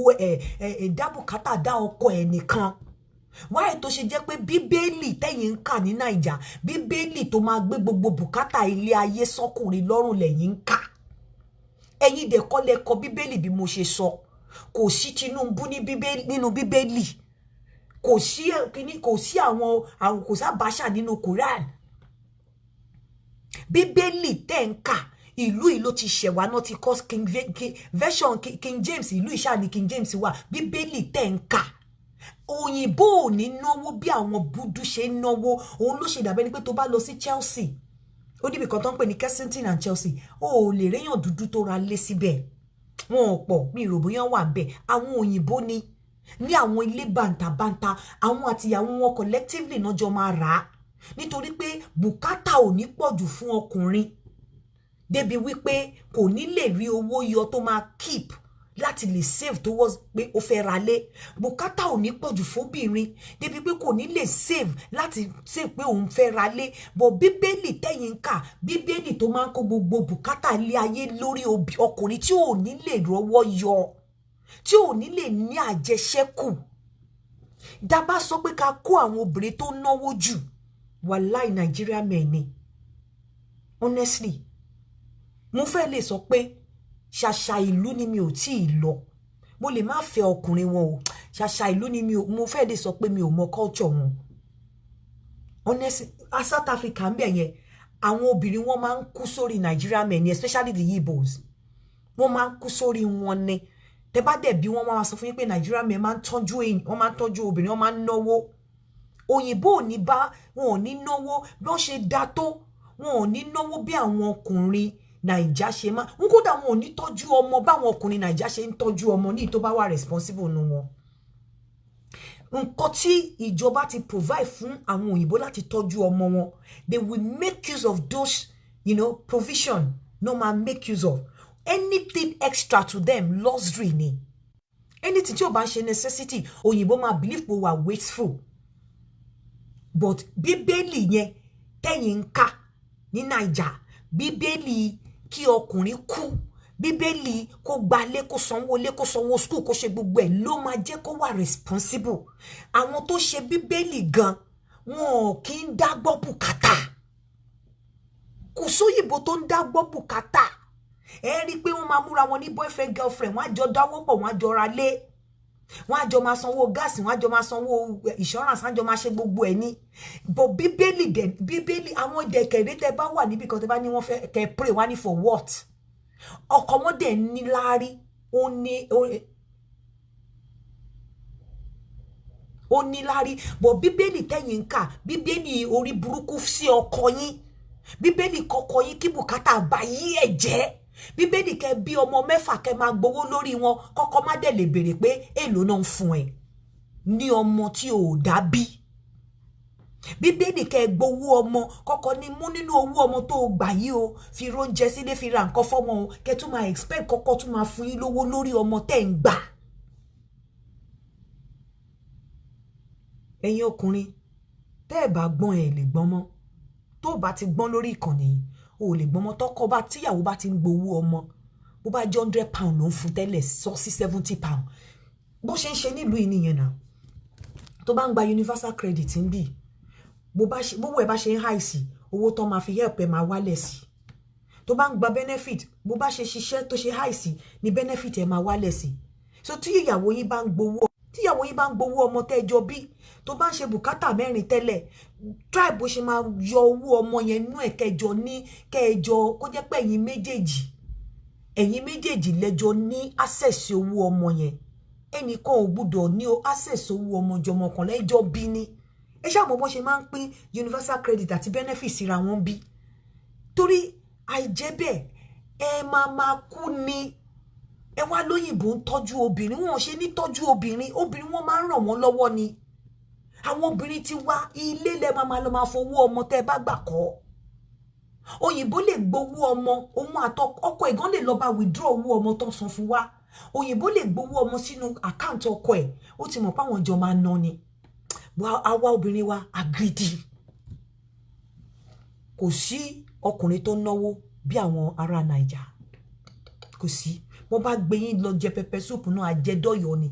Wọ́n bá gbé yín jáde náà irọ́ ni. Òyìnbó ò ní gbé ẹ lọ jẹ gbogbo kí ní ìgbẹ́ yẹn. Ẹ bá lọ bí ẹ lọ jẹ breakfast oní baked beans. Bóyá tẹ bá lọ jẹ dinner ẹ lọ jẹ oní pork meat. Níbo náà ti ráyè tó ẹ máa rí àwọn ọkùnrin Naija wọ́n á jókòó wọ́n á ná owó bí ẹlẹ́dàdé. Níbo lẹ ti róyìnbó tó ń ṣe party tó ń spray. Ọ̀pọ̀lọpọ̀ wọn gan níbo lẹ ti rí wọn ní wedding, ẹ máa kàn rí wọn níta tán tí wọ́n ti ṣe tán wọ́n á dẹ̀ kóra wọn lọ. Wọ́n ń wọ bus tán bá kúrò ní registry bí pẹ̀lú wedding gown, wọ́n á wọ bus wọ́n á dẹ̀ lọ jẹ wọ́n lọlé. Wọn ò kí wà wasteful. Àwọn dẹ̀ ni wọ́n ní Bible tí wọn ò ní kọ́kùnrin kú lórí bùkátà. Bible tí yín tí ò sí, tí Bible yín ò sí Òṣogbo, tí ò sí Jẹ̀bú. Bible yín ló ní kọ́kùnrin kú lórí bùkátà. Please. Ẹ jẹ́ kí n lọ sí last kìíní. Ẹ jọ̀ọ́ last one yìí mo fẹ́ plead. Mo fẹ́ appeal sí gbogbo ẹ̀yin ọkùnrin. Ẹ má close mind yín sí àwọn obìnrin Naija àbáwọn ọkùnrin Naija. Mo láwọn obìnrin kan tó nǹkan qualification lady yìí ó touch me. Mo dẹ̀ fi pé ẹ̀yin ọkùnrin wa ẹ lè reach out sí kẹfẹ́ náà. Ẹ káàárọ̀ ma. Fún mi ní orúkọ mi Mansmake WhatsApp Mansmake Finance. Mo dẹ̀ ní Anna Ramza papọ̀ òun relationship jẹ́ but gbà tí kò dẹ̀ rí bẹ́ẹ̀. Ẹ káàárọ̀ ma. Fún mi ní orúkọ mi. Ẹ̀rù tí ń bọ̀ láti wá sí ọ̀dọ̀ yín láti jọ ìlú pé kí wọ́n pé ọmọ ọdún 44 ni mí. Kò dẹ̀ kí n ṣe pé òun náà bímọ rí kò dẹ̀ ìmárì rí. Wọ́n wò pé bí a máa sọ̀rọ̀ sí ni pé kí ló dé tí mo ṣe pẹ́ létò yìí tí mo ti ìmárì àbẹ́ anything. 44. Kò ń ṣẹjọ́ mi mà. Àwọn ọkùnrin ló disappoint mi. gbogbo àwọn advice ẹ máa ń fún wa ìyẹn náà làwọn náà máa ń lò. Even mo ti náwó lórí ọkùnrin rí, mo ti ṣiṣẹ́ ní báǹkì rí, mo ní so many people ní báǹkì gan tí wọ́n ẹ̀yin like ọkùnrin tí àgbáyé ẹ wọ́n bá lówó mi gbọ́ dáadáa ilé but yẹn tó jọ ń ẹ bá mi ní ẹ bá relationship mi ẹ fẹ́ ń believe lady. pé ká dàpọ̀ papọ̀ òun ni relationship jẹ́ but ìgbà tí kò dẹ̀ rí bẹ́ẹ̀ fáwọn kan tó yẹ pé a ti try best wa ti ṣe títí àmì BSc holder BSc accounting ni mí, mo ní MBA finance, mo dẹ̀ ní ANAN. ṣé ń gbọ́ That's a MBA chartered finance accountant. chartered accountant ẹ bá mi So fẹ́. mò ń bẹ́ẹ̀ mo nídìí ọkùnrin tèmi náà tẹ̀lé di ọlọ́mọláyé. ẹ jọ̀ọ́ ẹ̀yin ọkùnrin from anywhere ẹ jọ̀ọ́. Ìgbà tí ẹ gbé síta pé àwa ọmọ Nàìjíríà pé tá a bá fẹ́ ṣe matchmaking WhatsApp kìíní yẹn mo ní gbogbo requirement yẹn but nígbà bíbẹ̀ pé ẹ believe náà àwọn ọmọ Nàìjíríà tá a dá ó sì wà o ọmọ Nàìjíríà dáadáa ó sì wà I know I'm one of them. Èmi náà mo try best mi láti jẹ́ kọ́kùnrin dúró. I try my best kò ṣe pé mo depend lórí owó ẹni kankan. Níbi tẹ́lẹ̀ mo ti ṣiṣẹ́ báǹkì rí my second even báǹkì tí mo ti ṣiṣẹ́ yẹn gan ọkùnrin kan ló ní pé ìgbà tí mo fẹ́ táwọn àbúrò sọ pé àbí àṣẹ aṣẹ́wó ni mi ń ṣe whereas the marketer ni mí kọ́ bẹ̀rẹ̀ fún wa láti yẹ tí bí àṣẹ aṣẹ́wó là ń ṣe kíníkan Ọlọ́run dà wá ṣe gbogbo ìgbà tí mo bá ọkùnrin yẹn náà ṣe pé mo wá rí iṣẹ́ yẹn wá jẹ́ iṣẹ́ civil servant so ṣiṣẹ́ kí iṣẹ́ civil servant náà yẹn náà máa bẹ̀rẹ̀ láti ilẹ̀ mi jẹ́ kó wóró ọjọ́ mọ́ mi tí mo ṣe despite tí mo ṣe jẹ́ pé mo meet àwọn èèyàn ní banking industry náà mo jẹ́ kó wóró ọjọ́ mọ́ mi mo jẹ́ kẹ́ni tí ọjọ́ mọ́ mi even ní civil servant tí mo wà ẹ̀ mà wọn honourables yẹn wọ́n lówó wọ́n ṣe anything mi ò jẹ́ kó wóró ọjọ́ mọ́ mi but it's just that I just have a disappointment wọ́n yẹ pé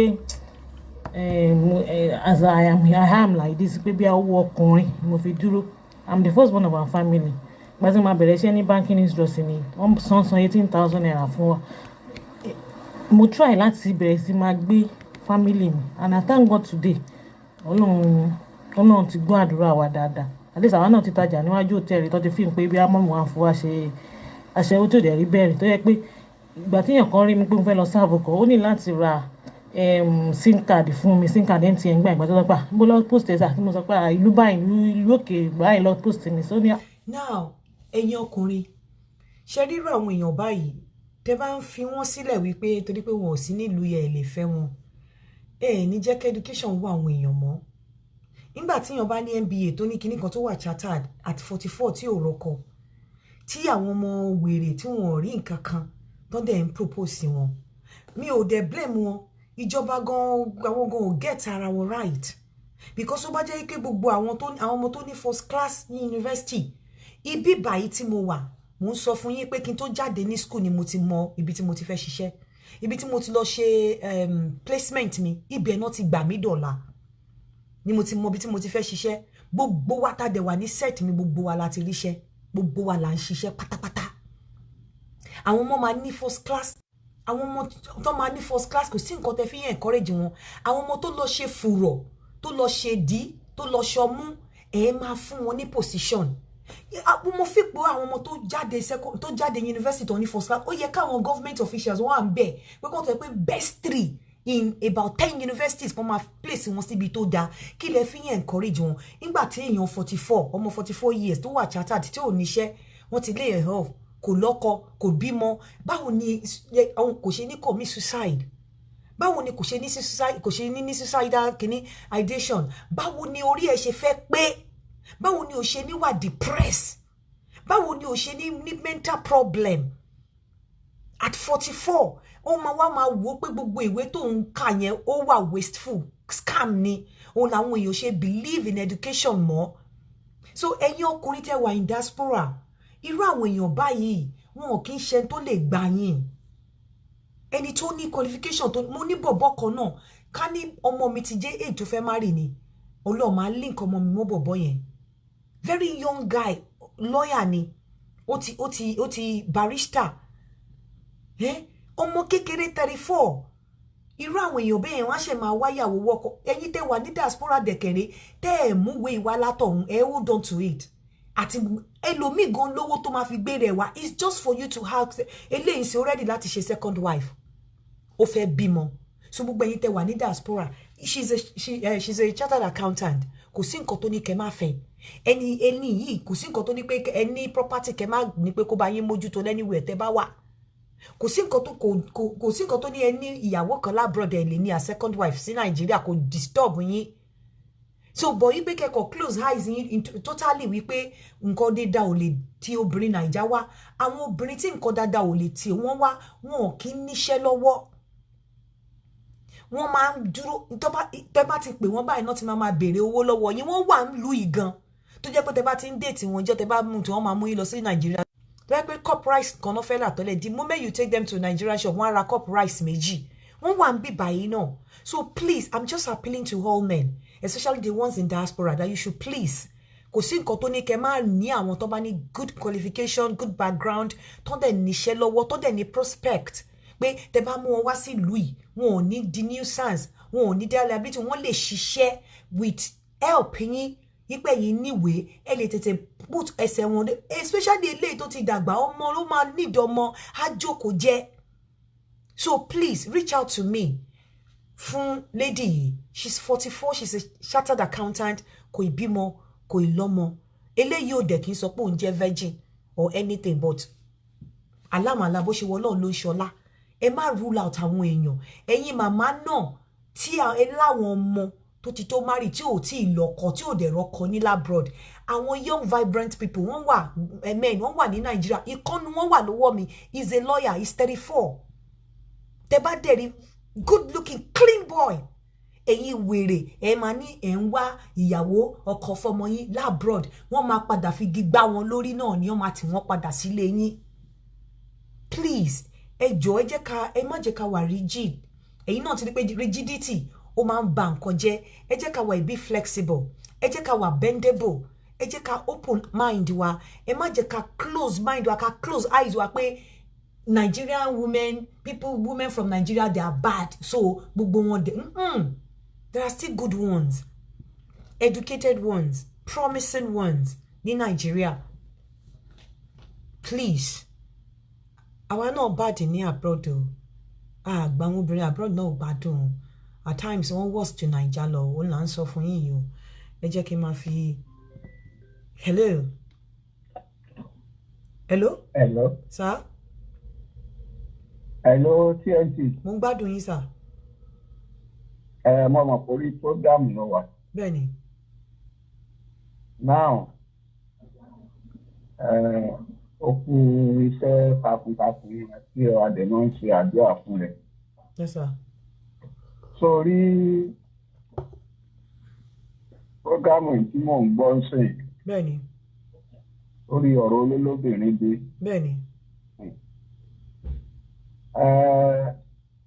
Sórí ńgbà míì ojú tí wọ́n fi wò ó bẹ́ẹ̀ kọ́ ló ṣe rí o.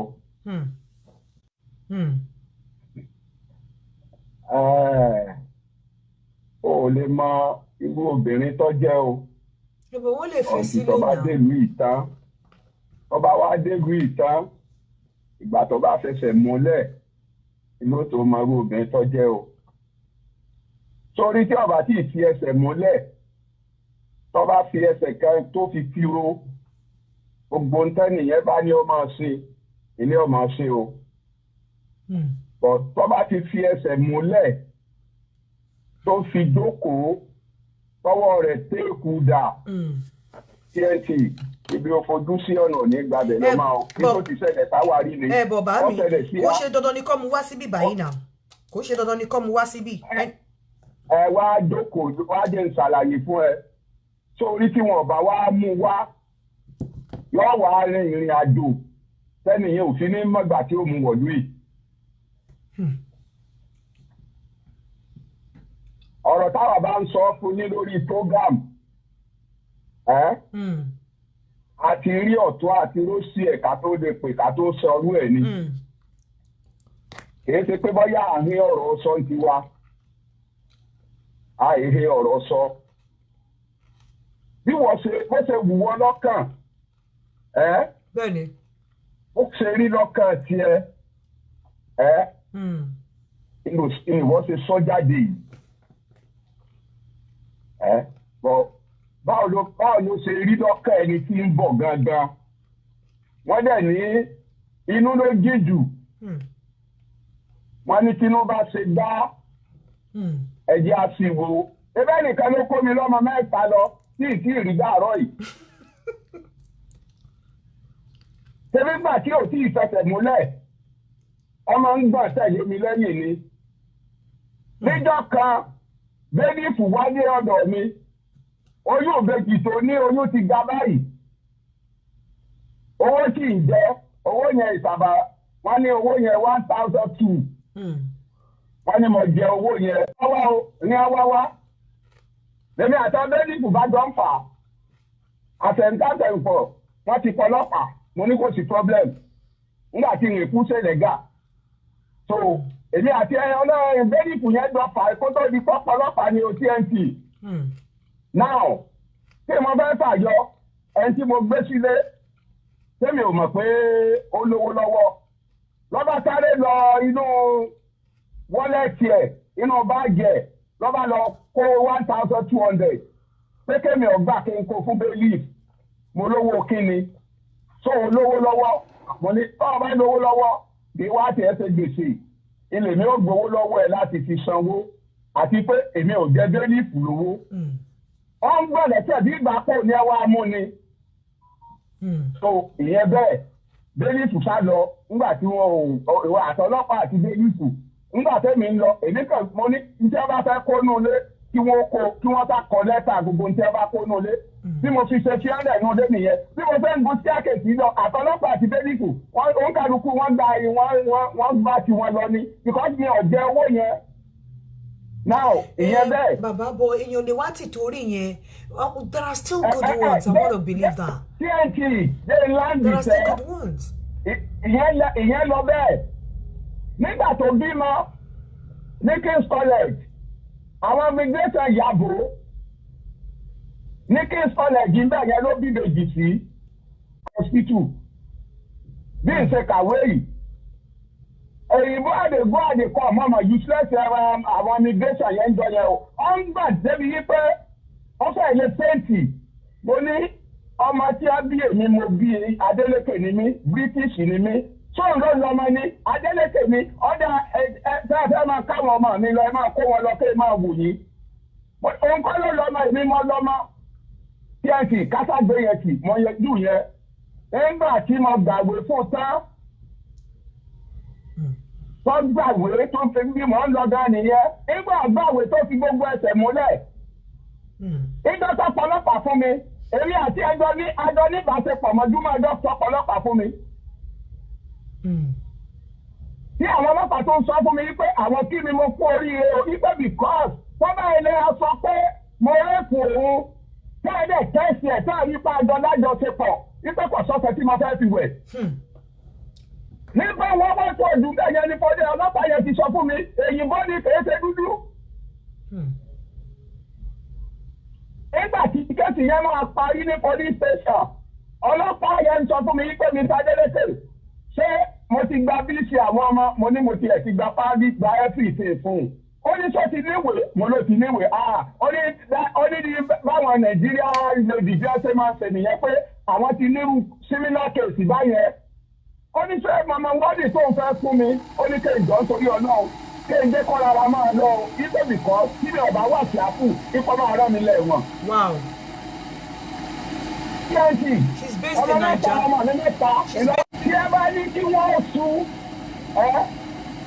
sọ́wọ́ tẹ́yẹ̀ bá sún sọ́wọ́ pé wọ́n kò jẹ.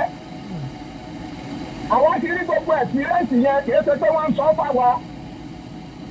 Bó ṣe ń dún ẹ̀ lọ́tọ̀ inú wa ṣe gbọ́ prógámù wa. Sọ́ọ́rí tá a bá kalẹ̀ wá. Èyí tí ò ní yọwọ́ kọ́ yẹsẹ̀ ó lè má jẹ yọ̀kẹ́ lọ́nu mẹ́wàá. Àbí? Márẹ́jì ẹni tí sẹ́yìn ọ̀rẹ́ wa márẹ́jì ọ̀gbọ̀gbọ̀ 25 years ọmọ mẹ́rin lẹ́yìn ọmọ mẹ́rin 20 lẹ́yìn ọlọ́kọ̀ òun mọ́ lẹ́yìn ọkọ̀ ọmọ mẹ́rin ọkọ̀ ìyáàlè lẹ́yìn pé ká lọ pàtí ká ṣe fàájì kò ní rí ìyáàlè kò rí ìrìnkúrìn ó ní tẹ́ lọ́wọ́. So bí ó ṣe káwọn lára ìwọ́n ṣe gbé prógámù wa lórí platform but TNT kò rí bẹ́ẹ̀ o ẹ tó bá wọ́n ní tí ọba séèyàn rí èèyàn ní sọ pé létí wọn. But àwa lè sọ ẹ mọ̀ pé téèyàn bá díjú kéèyàn burúkú kọjá sà èèyàn dáadáa máa kọjá ojú yẹn á ṣì wà ní dídí. Mi sọ pé dandan ni. ó nìyẹn òótọ́ iná ni mo fi sọ pé inú èèyàn mẹ́wàá wọn ká tó rí ẹyọ kan ọmọ ń lè díẹ̀.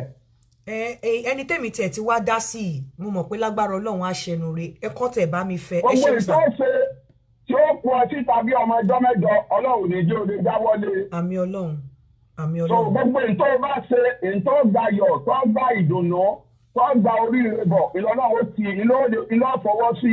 Àmì Ọlọ́run. gbogbo ìtí ó pọ̀ tàbí ọmọ ẹjọ́ mẹ́jọ Ọlọ́run bò ní jẹ́ òde bá wọn dáwọ́lé. Àmì Ọlọ́run. so ẹ kú ètò Ọlọ́run ní jẹ́ ọ̀bàjẹ́. Àmì. Hello. Hello àǹtí. Hello mo ń gbádùn yín. Ẹ kú ètò mọ̀. Ẹ wo ọ̀rọ̀ tí bàbá ń sọ wọ́n ti dàgbà ni bí ó ń sọ̀rọ̀. Ọ̀rọ̀ ni o. I won't take that from you. Ọ̀rọ̀ ni. No. No. Ẹ take ọ̀rọ̀ yẹn back. Better. Ọ̀rọ̀ ni but everybody ló ní experience. Ẹ má sọ pé kò ń ṣe ọ̀rọ̀ dà. Tẹ bá wá experience ti yín tí lágbájá bá wá experience ti tiẹ̀. Bọ́wọ́n ṣe jọ́kùnrin tán ní experience lóbìnrin náà ní experience ti tiẹ̀ tó wà brutal jù yí tọ̀wọ̀n níyẹn lọ. Òótọ́ ọ̀rọ̀ ni mo sọ fún yín tó wà very very brutal. But what I'm saying is that ẹni sùúrù ọ̀rọ̀ ni, and let me now tell you this. Needlessable, I'm not talking about irresponsible men. I'm talking about real men. Àwọn ọkùnrin tó jẹ́ ọkùnrin tó mọ ẹ̀tọ́ wọn. Èyí tí obìnrin ti dá lójú nílùú yìí ló pọ̀ jù tó ti fi ìgbẹ́ fún jẹ ló pọ̀ jù. And I'm saying it. And let me now tell you this. Let me now tell you, tẹ́ bá tún wá rí ọkùnrin tó yàwọ́ tó wà brutal pẹ̀lú obìnrin, ẹ lọ wo genesis ẹ̀ tó tọ̀nà ọkùnrin yẹn bẹ́ẹ̀. Àwọn náà máa ti kọ́kọ́ bẹ̀rẹ̀, àwọn náà máa play, àwọn obìnrin yẹn náà máa kọ́kọ́ bẹ̀rẹ̀, àwọn náà máa padà wá play victim. Ní àwọn ọkùnrin tó wà responsible, àwọn obìnrin yẹn ló máa push wọn to the wall kó tó di pé wọ́n ya wèrè mọ́ wọn lọ́wọ́. Nílùú yìí. Because, and can I tell you why is that? Let me tell you why it's like that. Reason tó ṣe jẹ́ bẹ́ẹ̀ ni wípé ìlú ìfàyè gba obìnrin. Ìlú obìnrin ni ìlú yìí. Bẹ́ẹ̀ ọmọ tí wọn bá kọ́ jáde ní tó bá kọ́ dáadáa kó jáde láti inú ilé rẹ̀. You have opportunities in this country. O ní everything. O ní ìjọba wà lẹ́yìn aṣọ́bìnrin. Ẹlòmíì tí ò ràn rí láyé ohun tí ìran ẹ̀ ò ṣe rere rí. Tó kàjàjà wá bá rẹ̀ nínú bíbáyìí, àwa máa misbehave. Most of them will come out and play victim. But I want the genesis, I want the root cause of the problem. I'm telling you the truth. They will come out. Auntie Nkan, only group kan tí mo wà. Group yẹn ọ̀rọ̀ tẹ́ ń sọ yìí là ń sọ ń bẹ̀. So group yẹn láàárọ̀ ìgbà tí mo jí mo mú fóònù mi mo ń sọ̀rọ̀ yìí. Mo wá sọ fún àwọn guys tó wà ń bẹ̀ tó jẹ́ young guys. Most of them are not in Nigeria. Mo ní ilẹ̀ wá flash storming, big bomb kiri. Mama, ṣeré yìí tẹ́yìn gan sọ̀rọ̀ yìí. Can I tell you this? Ẹ̀yin gan tẹ́yìn sọ̀rọ̀ yìí. When you come to this country, you understand? Ẹ máa di nǹkan míì. Gaskiya ni. Gaskiya ni. Àwọn tí wọ́n di nǹkan míì nílùú yìí ni àwọn tó jẹ́ wípé kì í ṣe ọkùnrin wá. Ọkọ ló mú wọn wá, wọn ò believe pé àwọn máa wọ̀ lóyìnbó. Wọ́n máa ń padà misbehave. Mo ń sọ fún yín pé ńgbà tí mo gba ìwé mi nílùú yìí, though visa yẹn ò lè ṣe é lò mọ́, but 3 years after ni visa mi ṣe expire. Though ìjọ́ téèyàn bá ti gbà visa yẹn máa wà ò lè lo visa yẹn mọ́, but 3 years after. So àwọn ìlú tí mo ní lórí pálí mi kí n tó gbéwé wọlé, wọ́n á lé ní 6 àbí 8 tó ti visa tó wà valid lórí pálí mi. So àwọn míì tẹ́ pé wọn ò ever gbèrò tẹ́ pé first London wọn tó wá láyé náà fi tẹ́ pa tó bá gbàwé báyìí ìwà tí wọ́n máa ń wù. Ìwà tí wọ́n máa ń wù láyé wọn. Àtọmọdún mélòó mo ti ń ká ọmọ mi travel. Mo ti ń travel on holiday. Tí ó láti ẹni wá síbí báyìí. Ìgbà tí ọmọ mi máa fi sọ pé ó tiẹ̀ máa gba ipò ó máa gba kínní. Amẹ́ríkà wà lórí pálí ẹ̀gàn tí ò tiẹ̀ lò. Amẹ́ríkà wà lórí pálí mi tó wà valid tí mi ò lò. Canada tí mi ò lò. So ọ̀pọ̀lọpọ̀ wọn tó bá ti dé bí báyìí tó yẹ pé wọn ever rò pọ́n àwọn náà kọ́kọ́ travel nílé ayé wọn, wọ́n máa gbàgbé oore tí ọkùnrin yẹn ṣe fún wọn ni. Tọkùnrin yẹn bá wá, wọ́n dẹ̀ mọ̀ wípé kò síwà tọkùnrin yẹn lè wù tí ò bá ń ṣe pé nísìn tẹ́ pé àwọn ọkùnrin kan tó táwa mọ̀ nǹkan kan tá máa ní irọ́ ànígbà wọ́n mọ̀ pé àwọn làwọn máa jàre ọkùnrin yẹn wọ́n mọ̀ kó tó débí báyìí náà ti ní ọ̀rẹ́ tó ti sọ oríṣiríṣi fún wọn ló ti sọ bó ṣe ń lọ tó bá wá débí báyìí wọ́n máa gbàgbé nípa ẹni tó mú àwọn wá tó ṣokùnfà ni wọ́n wá máa misbehave because wọ́n mọ̀ pé ìlú always support obìnrin níbi tó máa tẹ̀sí kọ́kọ́ dé wọ́n kọ́kọ́ fẹ́ lé ọkùnrin yẹn lọ síta nítorí owó tó ń gbà nítorí owó tíjọba ń fún wọn. àwọn ọkùnrin kan tó. hello sir. sísá yín ká sọ máa. ẹ káàsán. Bàbá yẹn ti ṣe tó dáa jù náà àdúrà fún yín tó dẹ̀ máa bá yín kalẹ̀ ṣé ń gẹ̀ẹ́sì mi. Bàbá yẹn is talking about 50 years experience. Ọ̀rọ̀ táàbí yẹn sọ lẹ́ẹ̀kan ní ìsìn tó ń ṣọ̀rọ̀. Bàbá yẹn mọ̀ nǹkan tó ń sọ. Nǹkan tẹ́yìn náà dẹ̀ ń sọ yìí náà ẹ mọ̀. Kẹ́rá ti wé 2022 táwọn èèyàn tó ẹ̀jẹ̀ ń wọlé kẹ́rá ti wé experience yẹn. Ó jura wọn lọ nǹkan tí bàbá yẹn ń sọ ó mọ̀ nǹkan tó ń sọ bàjẹ́ tó dẹ̀ ń dùn lẹ́dùn ọkàn tó láì pé ẹ máa ń sọ pé tóbìnrin ò bá dún okó dáadáa tó bá dún ní ara ó máa ń jẹ́ kó wùwà bákan ìsẹ́ǹtì bó ṣe ń ṣe bàbá yẹn náà nìyẹn o bàbá yẹn mọ̀ nǹkan tó ń sọ ọlọ́run á fún yín ṣe kò ní rẹ̀yìn ẹ ṣe gan wa. tí bá play àwọn voice note kan fún yín ẹ̀rù ọlọ́run á bá yín.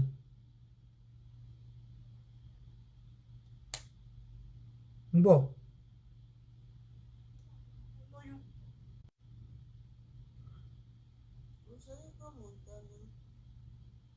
ní àwọn ọmọ jáwé tí wọn mọ̀ kan máa wá síbí tẹ́ bá rí bó ṣe ń ṣépè fún ọkọ ẹ̀ mo ti play several notes níbí báyìí náà wo ò ní lè ṣe bẹ́ẹ̀ fọkọ ẹ̀ nílé torí mọ̀ pé wàá gbàgbà jù bọ̀ nílùú yìí ọkùnrin ò lè gbọ́ sókè á ní obu báwo obu ẹ̀ wà nù so a lot of things wọ́n mọ nǹkan tí wọ́n sọ but mi ò kàn fẹ́ kàn generalize mi ì fẹ́ kí wọ́n sọ wípé because èèyàn kan bad gbogbo obìnrin ló bad no.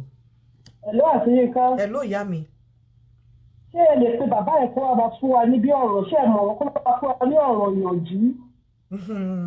Ọ̀rọ̀ tí bàbá yẹn sọ ṣe ló ń wọnú ara mi lọ ń wọnú akíyẹ ní ara mi tó bàbá ló ń sọ̀rọ̀ yìí ọ̀rọ̀ àgbà náà sọ yẹn. Ọkùnrin tó bá fẹ́ ní ìtọ́wọ́fẹ́ ṣàṣeyọrí nílùú ìgbà pẹ̀lú obìnrin kó mú ọ̀rọ̀ bàbá yẹn lò. Honestly. Bàbá ti rí tọ́lẹ̀ tí ń sọ ó ń wọnú ara mi lọ bàbá ti rí tọ́. Ẹni tí mo mọ̀ ni wọ́n lóòótọ́ àwọn ọmọ wọn ìbejì lọ́bìnrin gbé sá lọ wọn ò rí dè ní. Mo mọ̀ wọ́n bó ṣe pé bí ẹni wọn ò rí dè ní. Ọmọ ìbejì. Ọkùnrin tó bá fẹ́ rí ọ̀nà lọ nílùú òyìnbó yìí kó mú ọ̀rọ̀ bàbá yẹn. Ẹni dẹ́kẹ̀rẹ́ ẹni tó fẹ́ràn ọmọ ni ó lè má jẹun gbogbo àwọn ọmọ ẹ̀ pátápátá tí ìyàwó àkọ́fẹ́ fẹ́ bí tíyàwó yẹn ti kú gbogbo àwọn ọmọ yẹn ní Nàìjíríà ló ti kó wọ bí báyìí gbogbo àwọn ọmọ tó bí gbogbo wọn ló ti wà nínú ìlú yìí ó fight ẹ̀ ó kó gbogbo wọn wọlé ní eléyìí ò ń ṣe ìyá bàbá àgbẹ̀ẹ́gbẹ́ kan ó fight gbogbo àwọn ọmọ tó bí láyé ibi báyìí gbogbo wọn lọ kó wọn wá láti Nàìjíríà wá sí ìlú ó fight fún wọn wọlé ni so ẹni tí mo mọ̀ ni.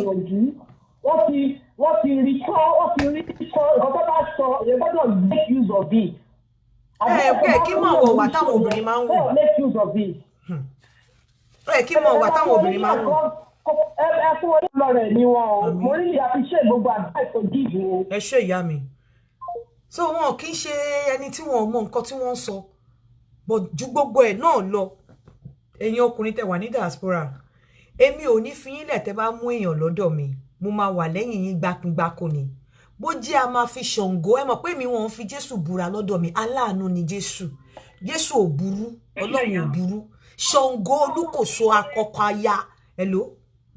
ẹ láti yín ká. yá mo ń gbádùn yín hello. ẹ láti yín ká sáà yín ká nìyẹn. ẹ àti yín ká ní ìbọn ẹ fẹ́ máa gbọ́ méjèèjì pọ̀ ló fà á. mo ń gbọ́ yín.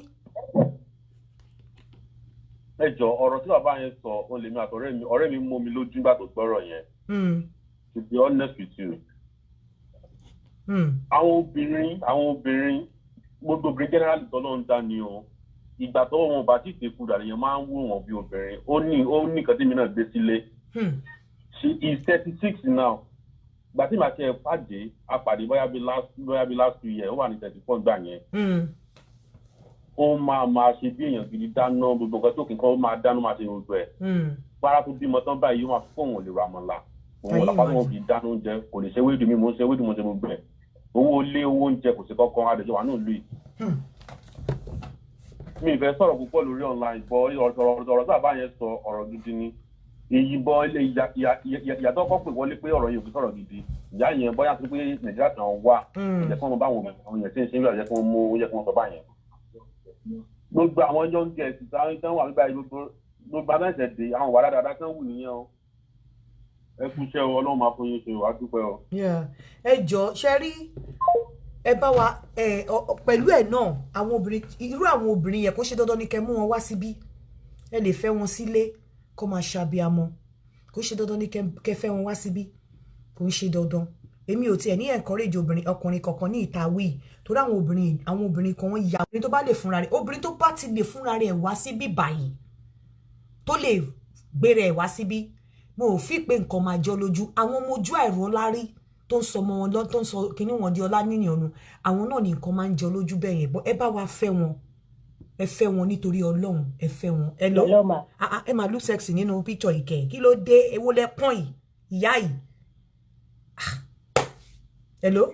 Yes ma. Hello ma. Mo ń gbádùn yín. Yes ma. Ọ̀rọ̀ tí bàbá yẹn sọ bàbá sọ̀rọ̀ gidi o. Yóò ṣe ti nípa àwọn obìnrin tó ń gbé labroad náà ló ń sọ yẹn.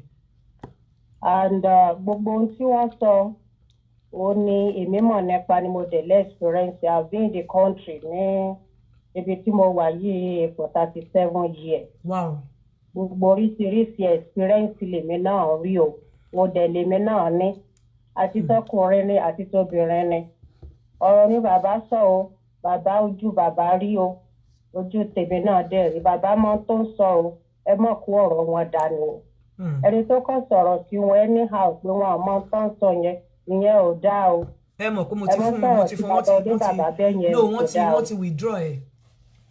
Wọ́n ti withdraw. Ẹni tó ń sọ̀rọ̀ yẹn náà fẹ́ ẹni tó fẹ́ sọ̀rọ̀ yẹn náà fẹ́ justify rẹ̀ pa àwọn dà ni mo sọ pé àwọn gan máa ṣe nǹkan bá débi èmi gan ní tèmi lọ́wọ́ do you understand but ẹ jẹ́ kí n sọ nǹkan tó ń guide mi nǹkan méjì ló ń guide mi láyé àkọ́kọ́ màmá tí mo ti ara ẹ̀ jáde mi ò rí kó ṣe ibi rí àwọn òbí tí mo tara wọn jáde mo dẹ̀ rí wípé àwọn ìwà tí àwọn òbí mi wù mò ń jẹ́ níbí èmi wá wò ó pé bóun tiẹ̀ fún mi lówó oore ńlá náà ṣe fún mi pé wọ́n fi ìwà wọn jẹ́ kémi máa gbẹ̀san lèmi náà wá rò pé ẹ jẹ́ kémi fi ìwà tèmi náà kí àwọn ọmọ mi náà lè fi gbẹ̀san rẹ̀ nǹkan tó ń guide mi láyé nìyẹn pé mo fẹ́ káwọn ọmọ mi gbẹ̀san rẹ̀ pé tí n bá lọ tán ní ilé tí màmá mi kọ́ wọn léèyàn kan tó ti wà nínú ilé yẹn for over 10 years tí ò sanwó ilé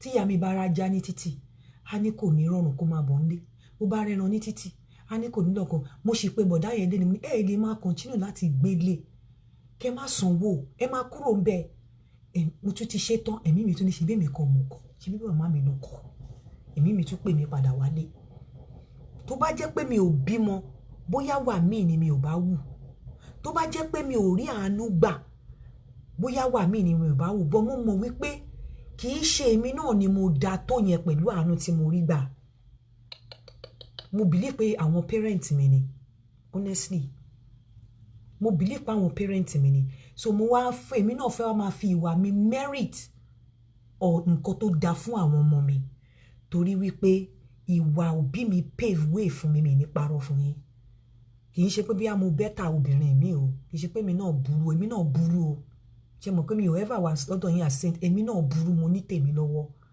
àmọ́ gbogbo bí burú mi mò ń jẹ́ kí kinní yẹn guide mi mi ìfẹ́ kí n jẹ èso mi ìfẹ́ jẹ èso kẹ́yìn máa kan àwọn ọmọ mi nítorí ìyá mi ò jẹ èso méyìn kan mi èso tí ìyá mi kọ jẹ èso tí ò jẹ́ kẹ́yìn kan mi ni mò ń wá ń jẹ so mi ìfẹ́ kẹ́mi wá jẹ èso kẹ́yìn máa kan àwọn ọmọ mi nǹkan tó ń guide mi láyé nìyẹn bóyá tí ò bá sí ọmọ bóyá èmi gan ò bá bad gidi but mi ò bá